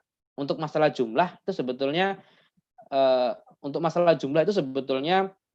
tergantung dari eksperimen yang ingin dilakukan. Karena sebetulnya kalau untuk penelitian laboratorium itu bukan untuk digeneralisasi, ya, tapi memang untuk menguji dari apakah efektif itu saja. Jadi lebih ke bahannya, bukan ke objeknya. Begitu, Pak. Oke. Yes. Ini ada balasan dari Pak Agung tadi, Pak. Terima kasih untuk jawaban Pak Setio ya. Saya dari bagian IKK FK Universitas Jenderal Sudirman Purwokerto karena tim kami sedang ditugaskan untuk melakukan sampling swab pada populasi di Kabupaten Banyumas yang terdiri dari 27 kecamatan dan 331 desa. Wah, luar biasa. Oke, berarti untuk sampling swab ini seperti ini Pak sebetulnya. Kalau saran saya seperti ini, sampling swab ya, karena kerangka sampelnya kan tidak jelas Pak, ya kan nggak tahu gitu. Sebetulnya bisa menggunakan ini Pak, bisa menggunakan cluster Pak, cluster sampling, ya survei cepat gitu ya, cluster sampling. Jadi kita tentukan klasternya dulu. Misalnya dalam satu cluster seperti ini cluster tuh, cluster adalah bagian-bagian, misal satu perumahan. Itu kan ada tuh klaster anggrek, klaster apa gitu ya. Tentukan klasternya. Nanti ketika di klaster tadi, sebetulnya kalau ingin memang mau penelitian, klaster itu maksimal memang 300 Pak ya. Tapi kalau untuk lebih ke swab tadi, sebetulnya mengarah ke ini saja Pak. Kalau saran saya sih fokusnya adalah ke kelompok yang beresiko sih Pak. Kalau saya menurut saya sih Pak ya, lebih ke kelompok beresiko, dan sebetulnya acak saja gitu, karena memang itu bukan untuk penelitian. Kalau saya lihat bukan untuk penelitian, tapi memang untuk lebih ke resiko sih Pak. Kalau saya lebih ke orang yang beresiko saja. Gitu, Pak. Ada lagi Pak. Ini dari Pak Norfai, kebetulan beliau dosen di FKM Uniska juga. Pak. Dia ingin bertanya, berdasarkan cara pengambilan sampel, dikatakan bahwa pada materi tersebut, materi tadi ya Pak ya, cara pengambilan sampel secara non-random, maka tidak dapat digeneralisasi. Betul Pak. Apakah artinya tidak dapat diambil sebuah kesimpulan atau maksudnya tidak representatif? Mohon penjelasan dan pencerahannya Pak Purwo. Jadi kalau yang pengalaman saya Pak, yang saya pelajari, non-random itu tidak bisa tidak representatif Pak. Misal begini, Pak Nurfai penelitian di mahasiswa Uniska, FKM Uniska misalnya. Ini mahasiswanya banyak banget nih. Saya lihat di Forlab 1.700 Pak ya, luar biasa. Iya betul Pak, 1.700 itu luar biasa.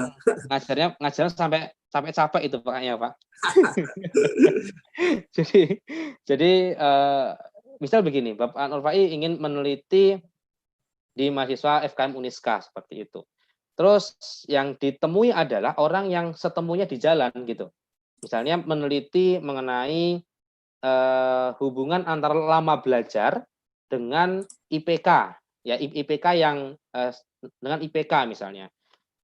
Hipotesisnya adalah apakah ada hubungan semakin lama belajar terhadap peningkatan IPK gitu. Nah ternyata yang ditemui secara convenience atau secara kebetulan itu IPK tinggi semua, orang yang rajin semua. Padahal mohon maaf misalnya sebagian besar mahasiswa itu ya IPK di bawah kumlot, misal seperti itu misal. Berarti kan tidak representatif begitu Pak sebetulnya kalau digeneralisasi. Jadi sebetulnya generalisasi itu lebih ke arah kerepresentatifan dari sebuah hasil penelitian pada sebuah populasi seperti itu. Atau mungkin bisa juga begini, penelitian mengenai pengetahuan misalnya. Ternyata yang ditemui itu ya orang-orang yang ini saja, orang-orang yang pinter-pinter semua gitu ya. Pasti akan berbeda ketika kita memang mengambilnya secara random seperti itu. Contoh tadi misalnya, kenapa kok orang ya misalnya gini, orang ngocok undian misalnya, itu kan diaduk dulu itu. Ya diaduk dulu. Kenapa? Agar keterwakilan yang bawah juga terambil. Begitu. Begitupun juga tadi, misalnya sup yang ada di panci tadi. Kalau misalnya habis masak, Pak Nurfai habis masak misalnya, terus didiamkan dalam sehari saja atau semalam didiamkan. Terus Pak Nurfai mengambil yang bagian atas saja gitu. Kan hambar Pak, karena bumbunya kan di bawah. Nah, itu nggak bisa digeneralisasi rasa sup itu. Makanya ada yang namanya diaduk ya, di random. Ya, agar apa? Agar tercampur dengan rata. Begitu Pak. Sebetulnya begitu logika seperti itu Pak. Oke. Mungkin Pak Nurfai sudah dengar ya penjelasannya. Yes. Semoga menjawab, Pak. Oke, kita nih ada lagi nih Pak pertanyaan dari mahasiswa Uniska, Erwin Wahyudi. Nah, ini bagaimana teknik melakukan uji validitas dan reliabilitas kuesioner instrumen penelitian? Nah, mungkin ini uji validitas apalagi pada saat pandemi ini ya. Oke, Oke, Pak. Jadi gini, uji validitas. Terkait uji validitas dan reliabilitas yang perlu diperhatikan satu. Kita lihat dulu skala datanya dulu. Mohon maaf, skala jawaban. Kan ada yang namanya skala Likert sama Goodman. Kalau Goodman itu kan cuma dua jawaban ya tidak, benar, salah gitu. Kalau Likert kan setuju, sangat tidak setuju, terus mungkin tidak setuju, mungkin ragu-ragu mungkin ya, ragu-ragu. Tapi kalau di Kesmas biasanya ragu-ragu itu dihilangkan gitu biasanya loh ya. Kalau saya gitu, kalau ragu-ragu saya hilangkan karena bisa aja kalau orang bingung ya jawabnya ragu-ragu semua nanti seperti itu. Nah, kalau uji validitas, kalau di pengalaman saya di bidang epidemiologi itu untuk yang Goodman itu tidak usah diuji validitas. Ya, kenapa? Kalau diuji validitas itu misalnya Anda mengambil di lapangan nih uji validitas, terus Anda masukkan di SPSS, Anda uji validitas. Saya yakin jawabannya kebanyakan tidak valid. Kenapa? Karena codingnya itu kurang bervariasi, cuma 1, 2, 1, 2, 1, 2 gitu. Tapi yang dikatakan yang namanya valid itu adalah ketika jawabannya itu bervariasi. Kayak tadi Likert. Likert itu wajib untuk diuji validitas. Ya, wajib diuji validitas. Jadi misal seperti ini. Anda memberikan pertanyaan nih. Ternyata yang menjawab betul semua. Nanti kalau betul misalnya betul salah, benar salah. Ketika jawab betul semua, itu sudah dikatakan nanti nggak akan valid kalau dari SPSS. Makanya ada yang namanya uji valid ya menggunakan statistik, ada juga yang namanya expert validity. Artinya kita uji valid ke para ahli itu juga bisa kalau yang untuk yang Goodman. Tapi kalau Likert itu wajib ya. Tapi memang ada beberapa dosen kalau saya dulu ya, di pengalaman saya dulu, ada beberapa dosen yang mengharuskan uji valid ketika Goodman, dan ada juga dosen yang tidak wajib gitu. Nah, saya dulu memang yang nggak wajib, tapi ketika penelitian itu kan ditanya, ini mana uji validnya gitu. Ya udah kalau jaga-jaga ya saya lampirkan saja gitu. Ya cari aman seperti itu. Tapi kalau boleh aja dicoba nanti ya, uji valid dengan skala Goodman, saya yakin tidak akan valid. Ya, banyak yang nggak valid. Terus kalau misalnya nggak valid bagaimana? Untuk yang Likert, kalau memang itu pertanyaannya penting, ya mungkin bisa dimasukkan saja, dipaksakan saja, jadi tidak masalah. Kenapa kok sebuah kuesioner dikatakan nggak valid? Itu biasanya begini, bisa saja bahasanya terlalu tinggi. Misal, Anda penelitian di SMP, tapi Anda menggunakan bahasa ilmiah, apakah hipertensi dan sebagainya kan tidak paham. Nah itu pasti anak-anak ini. Anak sekolah memang kebanyakan nggak tahu semua tuh, karena tadi datanya tidak bervariasi, ya pasti tidak valid gitu Pak. Jadi gitu logikanya. Iya, sip. Okay. Ini ada lagi Pak Ena. Kita masih punya waktu 10 menit lagi ya Pak ya. Monggo silakan Pak. Di sini ada dari Muhammad Rizky, ini mahasiswa Uniska. Izin bertanya. Tadi di materi ada Bapak jelaskan tentang purposive sampling, yaitu sesuai dengan karakter yang ingin kita teliti.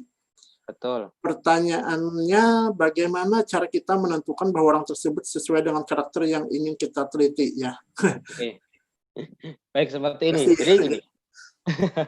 Jadi gini, bedakan antara purposive sampling dengan kriteria inklusi eksklusi. Kriteria inklusi eksklusi itu bukan purposive, ya. Inklusi sama eksklusi itu hanya pembatasan dari responden saja. Nah, kalau untuk purposive ini biasanya dipakai di penelitian kualitatif biasanya ya. Nah, kalau untuk purposive itu biasanya banyak pertimbangan, terutama pertimbangan seberapa jauh orang itu tahu. Misal begini, di kampus kan ada rektor, ada bendahara, ada mungkin dan sebagainya. Kalau kita ingin mencari tahu masalah keuangan, kan nggak mungkin kita tanya ke mahasiswa. berarti tanya ke bendahara.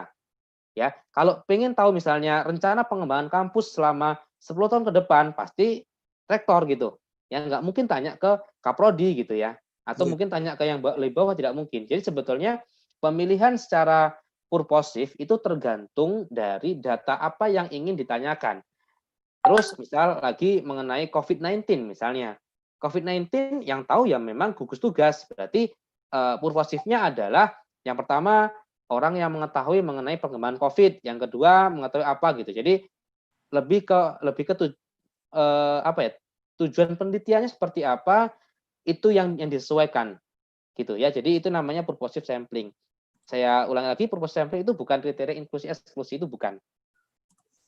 Begitu, Pak. Oke, ini ada pertanyaan Pak dari Tur Siti, Bu Siti ya, dari Universitas Muhammadiyah Surakarta. Nah ini kampusnya Pak Purwo nih ya. Punten Mas Purwo mau bertanya berkaitan dengan penentuan sampel size itu, apakah harus ditambah 10% untuk antisipasi hasil atau bagaimana Nje? Karena kebanyakan pastinya ditambah. Ya, siap-siap. Jadi begini.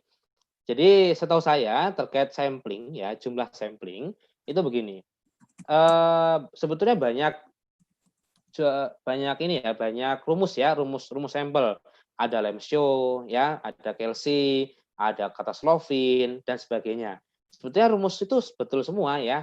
Nah, pemilihan rumus sampel itu tergantung dari desain, mungkin boleh gitu ya. Mungkin kalau cross seksional itu akan beda penghitungan sampel untuk cohort gitu, atau penghitungan sampel pada kuasi eksperimen akan berbeda dengan case control gitu. Nah, terus tadi penambahan 10%, saya mungkin belum menemukan ya literatur mengenai itu, tapi mungkin begini tujuannya. Tujuannya ada yang kenapa 10% itu begini. Misal ketika penghitungan sampel dapatnya 50 misalnya, mau nambah 10% nggak masalah, mau nambah 20% nggak masalah, karena semakin banyak sampel ya itu kan akan mendekati populasi, juga lebih bagus gitu, tidak masalah. Nah, kalaupun mau 50 pun juga tidak masalah ya, sampel dari 50 itu sampel minimal.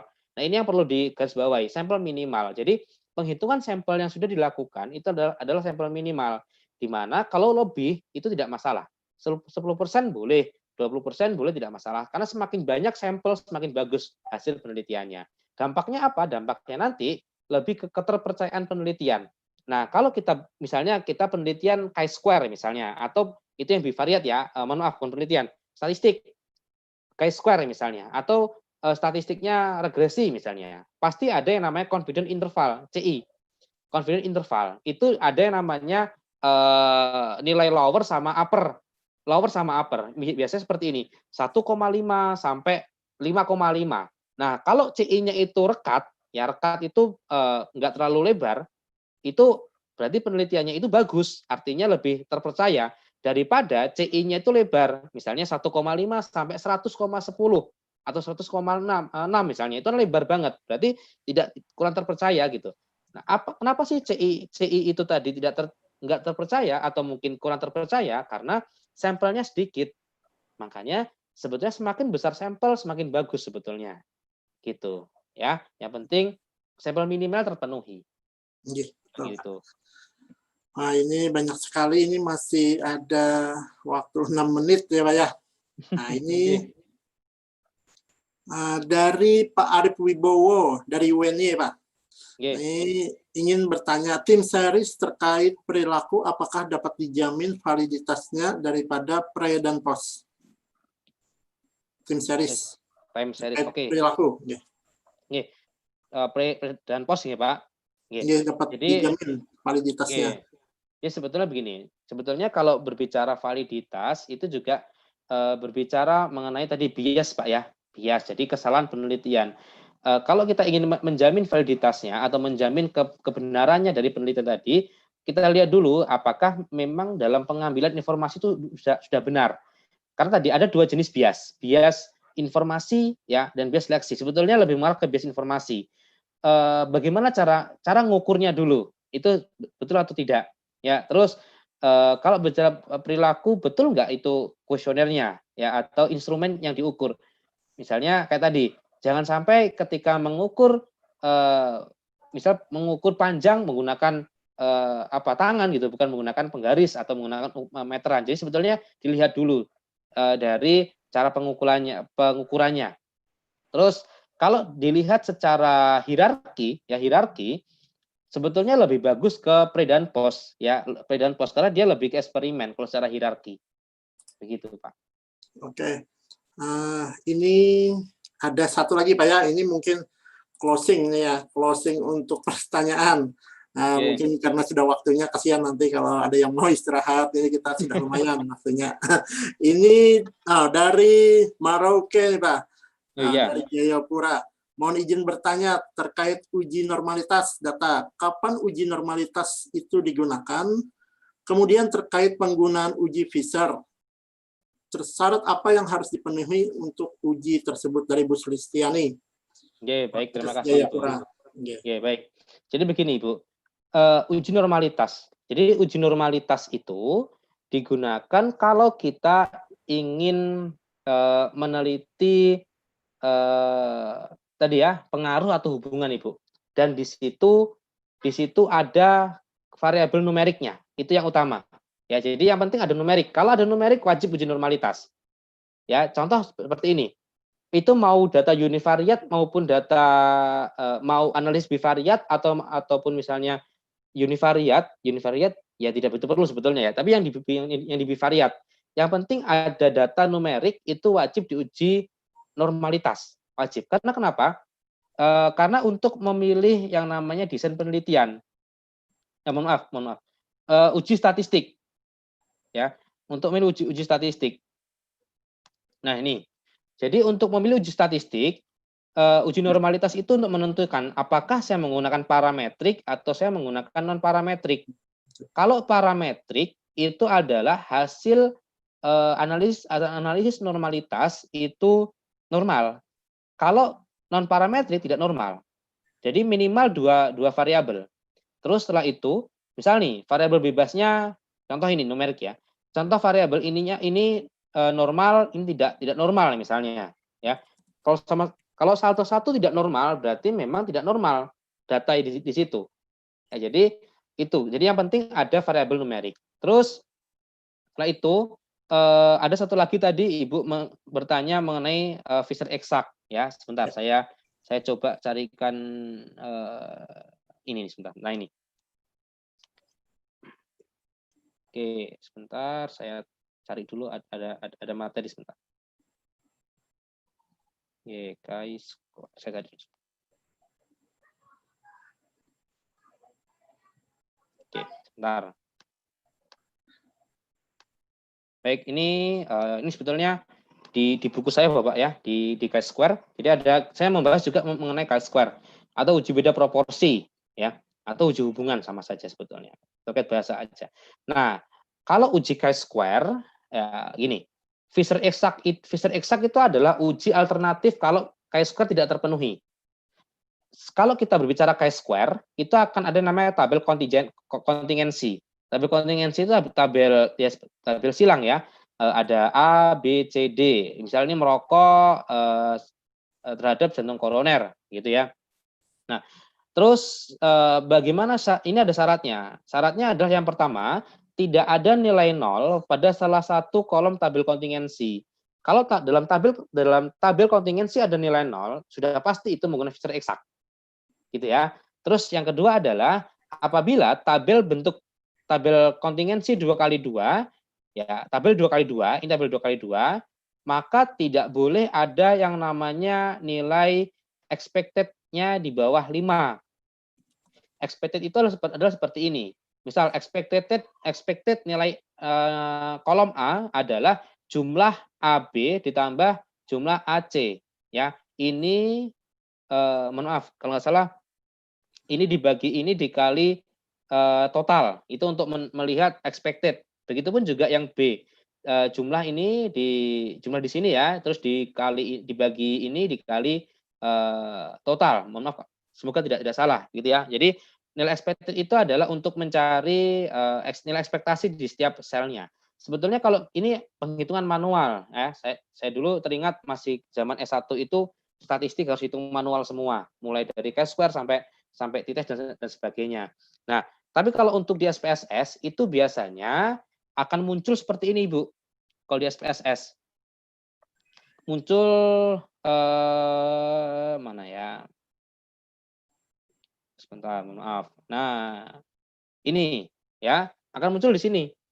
Jadi kalau dalam SPSS, kalau di sini tabel 2x2 dan dia di atas 20%, berarti harus pakai Fisher eksak. Pakai Fisher eksak. Tapi kalau misalnya ini 0%, 0 sel, ini pakai continuity correction gitu. Nah, ini biasanya sering ada yang bertanya, Pak, pakai persen chi-square atau pakai continuity correction gitu. Pakai continuity correction. Kenapa? Lihat ini ada pangkat B di sini. Pangkat B ini artinya dihitung hanya untuk 2x2 table. Tapi kalau 3x2, 4x2 pakainya persen chi-square. Begitu. Itu sedikit informasi saja. Begitu, Pak. Ini ada lagi banyak pertanyaan, Balah. Mungkin kita skip saja dulu. Mungkin nanti kita akan ada melakukan seminar mungkin berikutnya, webinar atau apa, nanti kita ketemu lagi. Mungkin ini ada satu pertanyaan dari saya, Pak. Mungkin kita sama-sama sharing. Nah, ini sama mungkin kasusnya juga di tempat Bapak. Mahasiswa kan sekarang sudah mau skripsi kan, pengambilan data. Nah, mungkin kebijakan dari Bapak atau fakultas Bapak seperti apa sih? Karena kan ini kita tahu ya, masa pandemi ini turun ke lapangan, ada yang diizinkan untuk mengambil data, ada yang tidak. Mungkin kayak gimana Pak solusinya? Ya, kalau di Uniska gimana kalau di Uniska, Pak? Iya, karena gini Pak, kalau di Uniska kan ini ada rumah sakit yang mahasiswa ngambil di tempat itu tidak diizinkan. Jadi mungkin solusinya kami ada data sekunder atau literatur nanti kalau sudah jatuhnya seperti itu. Mungkin kalau dari Bapak seperti apa Pak? Sarannya mungkin. Jadi begini Pak, kalau di kampus kami itu yang pertama memang menggunakan penelitian menggunakan Google Form Pak. Itu yang pertama. Jadi Google Form itu tapi harus tahu kelompoknya, harus pasti kelompoknya. Ya, jangan karena tadi kalau misalnya kita sebar gitu aja kan kita nggak tahu, karena harus punya kerangka sampelnya dulu. Jadi itu kalau Google Form Pak ya. Nah, misalnya saya mau penelitian di mahasiswa Kesmas misalnya, harus tahu ini orangnya. Jadi ketika masuk grup atau ketika ngisi Google Form tahu orang-orangnya. Itu yang pertama. Google Form. Jadi penelitian menggunakan Google Form. Terus yang kedua, ada penelitian menggunakan literatur review, tapi tidak naratif review ya, atau mungkin lebih ke sana ke review. Tapi memang kalau untuk literatur review, naratif review itu memang mahasiswa itu hal yang baru dan mungkin agak sedikit berat untuk mahasiswa, begitu Pak. Itu yang kedua. Terus yang ketiga, ini rencana semester depan mahasiswa kami itu rencananya Pak ya, saya nggak tahu juga ini nanti bagaimana kebijakan dari program studi atau mungkin ada beberapa kampus juga ini menggunakan data sekunder. Nah, data sekunder ini yang bagus itu bisa menggunakan data dari Kemenkes ya. Contoh seperti ini. Ini ya, misalnya ini data dari Kementerian Kesehatan di Litbangkes. Kalau mahasiswa saya mungkin semester untuk saya sendiri ya, fokus saya sendiri, atau kalau rekan-rekan saya itu saya menggunakan data sekunder dari Litbangkes. Nah, di sini saya menggunakan kemungkinan bisa aja menggunakan data penelitian Riskesdas, riset dasar, atau kalau yang terbaru untuk mahasiswa AKK kebijakan kesehatan mungkin nanti saya arahkan ke riset fasilitas kesehatan gitu. Atau mungkin nanti ke depan saya juga akan menggunakan data DHS Pak, DHS program. DHS program ini adalah penelitian SDKI dan mungkin akan saya compare beberapa negara, mungkin dari negara Indonesia, Malaysia gitu. Jadi atau dengan yang lebih simpel kalau untuk mahasiswa S1, untuk variabelnya mungkin cukup bivariat saja. Atau mungkin ini ada lagi yang namanya IFLS namanya. IFLS itu Indonesian Family Life Survey, ini juga data sekunder juga. Jadi karena begini, kalau saya menurut pribadi saya Pak, kalau untuk data sekunder seperti itu dari survei-survei yang besar itu lebih terpercaya Pak daripada saya harus mengambil dari puskesmas. Kenapa? Kenapa? Mohon maaf jika Bapak Ibu di sini ada yang dari puskesmas. Karena tadi ini pengalaman saya, ada ada puskesmas di sini itu ketika melakukan pengumpulan data itu kuesionernya ya dibuat ala kadarnya dan tidak bisa dimasukkan dan bingung bagaimana cara input ke SPSS gitu. Jadi dan belum izin dan sebagainya. Tapi kalau kami tadi mungkin kedepannya kalau untuk mahasiswa saya sendiri Pak ya, bimbingan saya itu saya arahkan ke data sekunder begitu. Dan kalaupun ada mahasiswa yang mencoba literatur review ya tidak masalah begitu. Dan kalaupun ada yang mau penelitian Google Form ya tidak masalah. Tapi tadi harus jelas kelompoknya, jelas kerangka sampelnya seperti itu Pak. Itu sih tiga opsi sih Pak kalau di kampus kami Pak. Oke, mungkin itu ya kita sharing ilmu juga. Oke. Ya, mungkin ini sudah tadi pemaparan. Terima kasih banyak. Juga pertanyaan. Mungkin ada closing statement kah dari Bapak? Oke, baik. Terima kasih Pak. Jadi, bismillah kalau untuk dari saya mengenai metodologi penelitian, ini memang hal yang urgent ya, hal yang penting sekali. Karena ini adalah nyawa dari sebuah penelitian. Desain penelitian salah, hasilnya juga salah.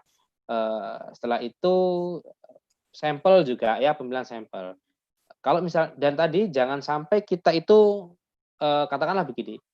Tadi saya masih ingat pertanyaannya Pak Nurfai tadi.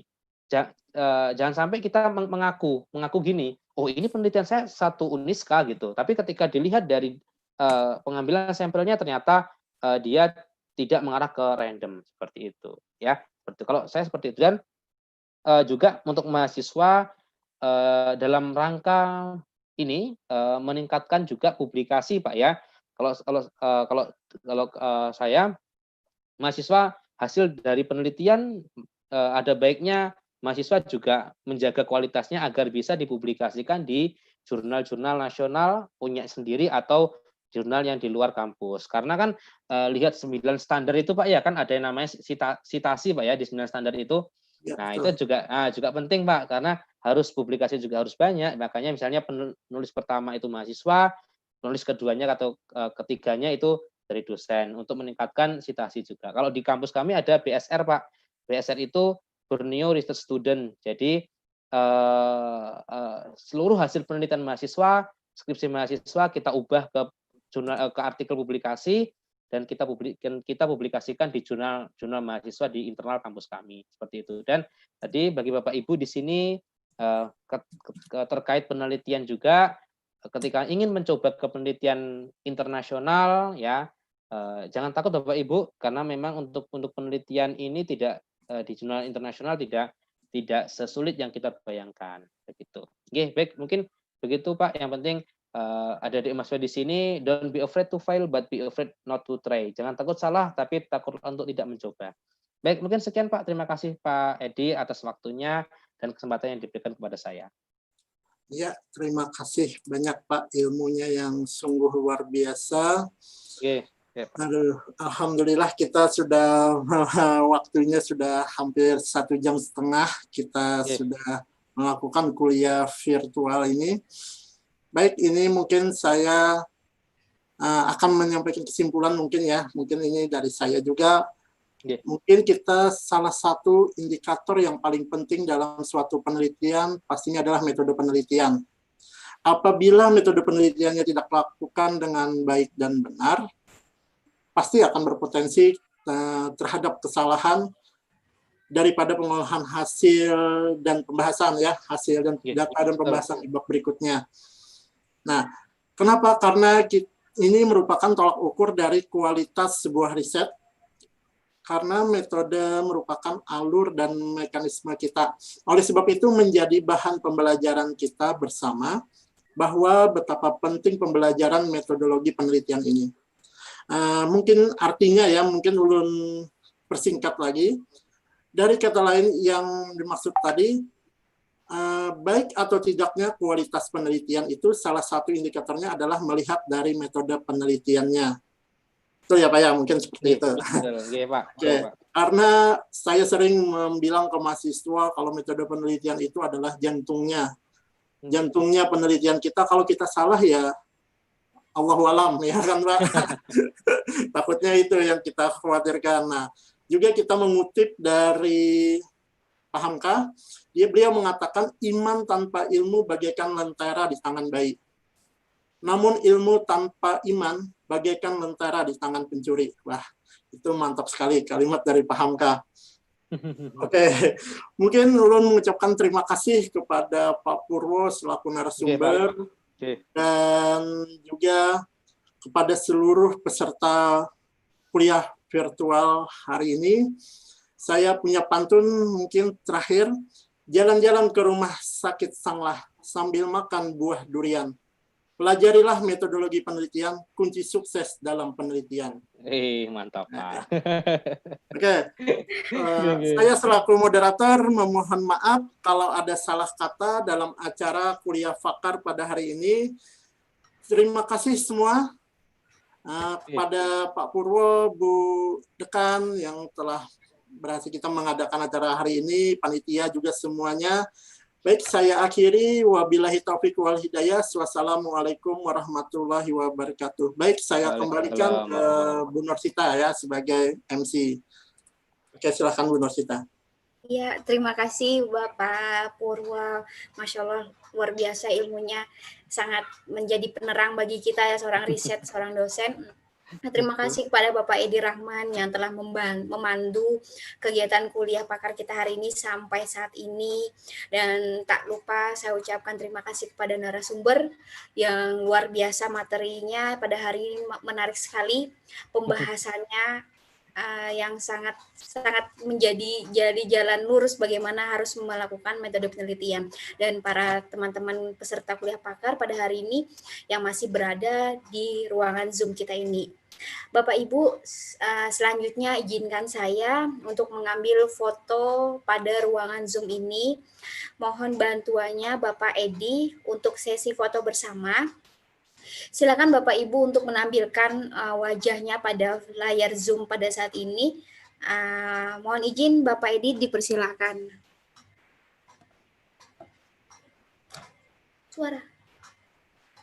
Suara Pak Edi.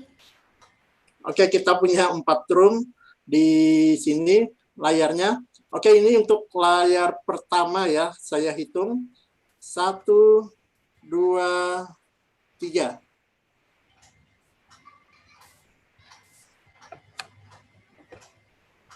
Oke, tetap tersenyum semuanya. Kita kembali ke layar kedua berikutnya. Nah, ini bagus, semuanya tampilkan saja semuanya videonya. Ya. Oke, kita hitung lagi. 1, 2, 3.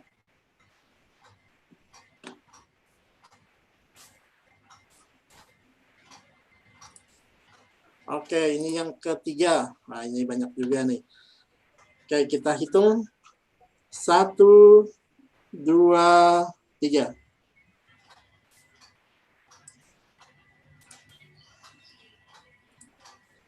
Oke, ini yang terakhir ya, the last. Kita hitung 1, 2, 3. Oke, sudah, silakan Bu Sita. Baik, terima kasih Bapak Edi, Bapak-Bapak, Ibu-Ibu, serta peserta kuliah pakar virtual yang berbahagia. Tak terasa sudah kurang lebih 1,5 jam. Mudah-mudahan acara ini memberikan banyak manfaat bagi kita semua. Amin. Kami ucapkan terima kasih kepada Bapak-Bapak, Ibu-Ibu, semoga selalu dalam keadaan sehat walafiat. Terima kasih kepada narasumber yang telah memberikan waktunya. Semoga di lain waktu kita dapat bertatap muka secara langsung dengan kegiatan-kegiatan yang lebih menarik lagi daripada ini. Saya sebagai pemandu acara berterima kasih, memohon maaf apabila ada kekurangan dalam memandu acara ini. Saya mau ikut-ikutan Pak Edi nih, mau bikin sedikit pepatah. Dalam cinta hidup jadi indah, dalam ilmu hidup menjadi gampang, dan dengan agama hidup menjadi terarah. Pantun terakhir, bambu dicari sampai ke hilir, bambu bercelah bersarang lebah, ilmu medpen selalu dikaji, perkara susah menjadi mudah. Terima kasih. Wassalamualaikum warahmatullahi wabarakatuh. Waalaikumsalam warahmatullahi wabarakatuh. Terima kasih Ibu. Ya, makasih Pak Purwo. Ini sambil mengisi juga link kehadiran, tolong diisi. Untuk sertifikat nanti akan kami kirimkan di grup WA-nya. Oke, sambil mengisi juga kami ada video juga ya. Ada. Nah, Teman-teman silakan bertahan dulu. Kita ada menampilkan profil fakultas kita, Kesehatan Masyarakat. Mohon silakan Bapak Edi.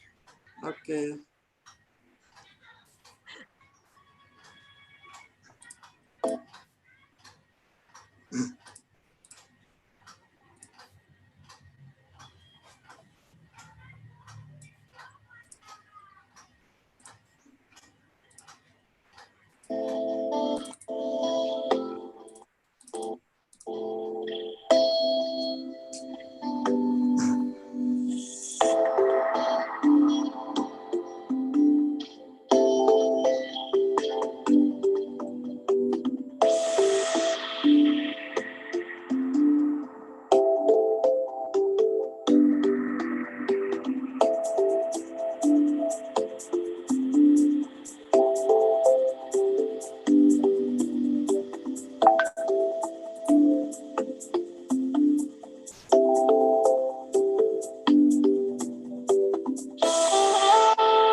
Oke. Sudah, terima kasih semuanya. Terima kasih. Bu Norsita, Pak Purwo, terima kasih Pak. Nanti kita ketemu Terima kasih. mudah-mudahan. Siapa? Ya, Bu. Terima kasih banyak Pak Purwo, Masya Terima Allah. banyak. Nggih, Bu, terima Alhamdulillah, kasih. Bu Mei sampai akhir. Terima kasih banyak Pak Purwo atas ilmu Terima kasih, Pak. Nggih. yang luar biasa. Nggih. Apa Norpai itu Pak? Luar biasa Pak Purwo, luar biasa Nggih. sampean. Nggih, Pak. Nggih. Ini kita ngikutin itu apa sampean sering apa webinar yang pena ungu gitu sama Oh. Bu Dekan juga. Iya. Luar biasa. Bismillah, Pak. Nggih. Nanti kalau ada nanti kita ketemu lagi Pak. Siap, Pak. Bismillah, Pak. Sehat selalu Pak Purwo. Amin, amin Pak Nurfai. Terima kasih. Terima kasih, Bu. Pak. Ini sama-sama, terima kasih banyak. Nggih. Edi, Iya, Sita, Bu. Pak Id, makasih banyak. Assalamualaikum. Nggih, Bu Waalaikumsalam. Dekan. Kasih, Waalaikumsalam Bu. warahmatullahi wabarakatuh. Ya, ini live duluan Kak, boleh lah ini. Monggo silakan di Pak Purwonya belum live. Jadi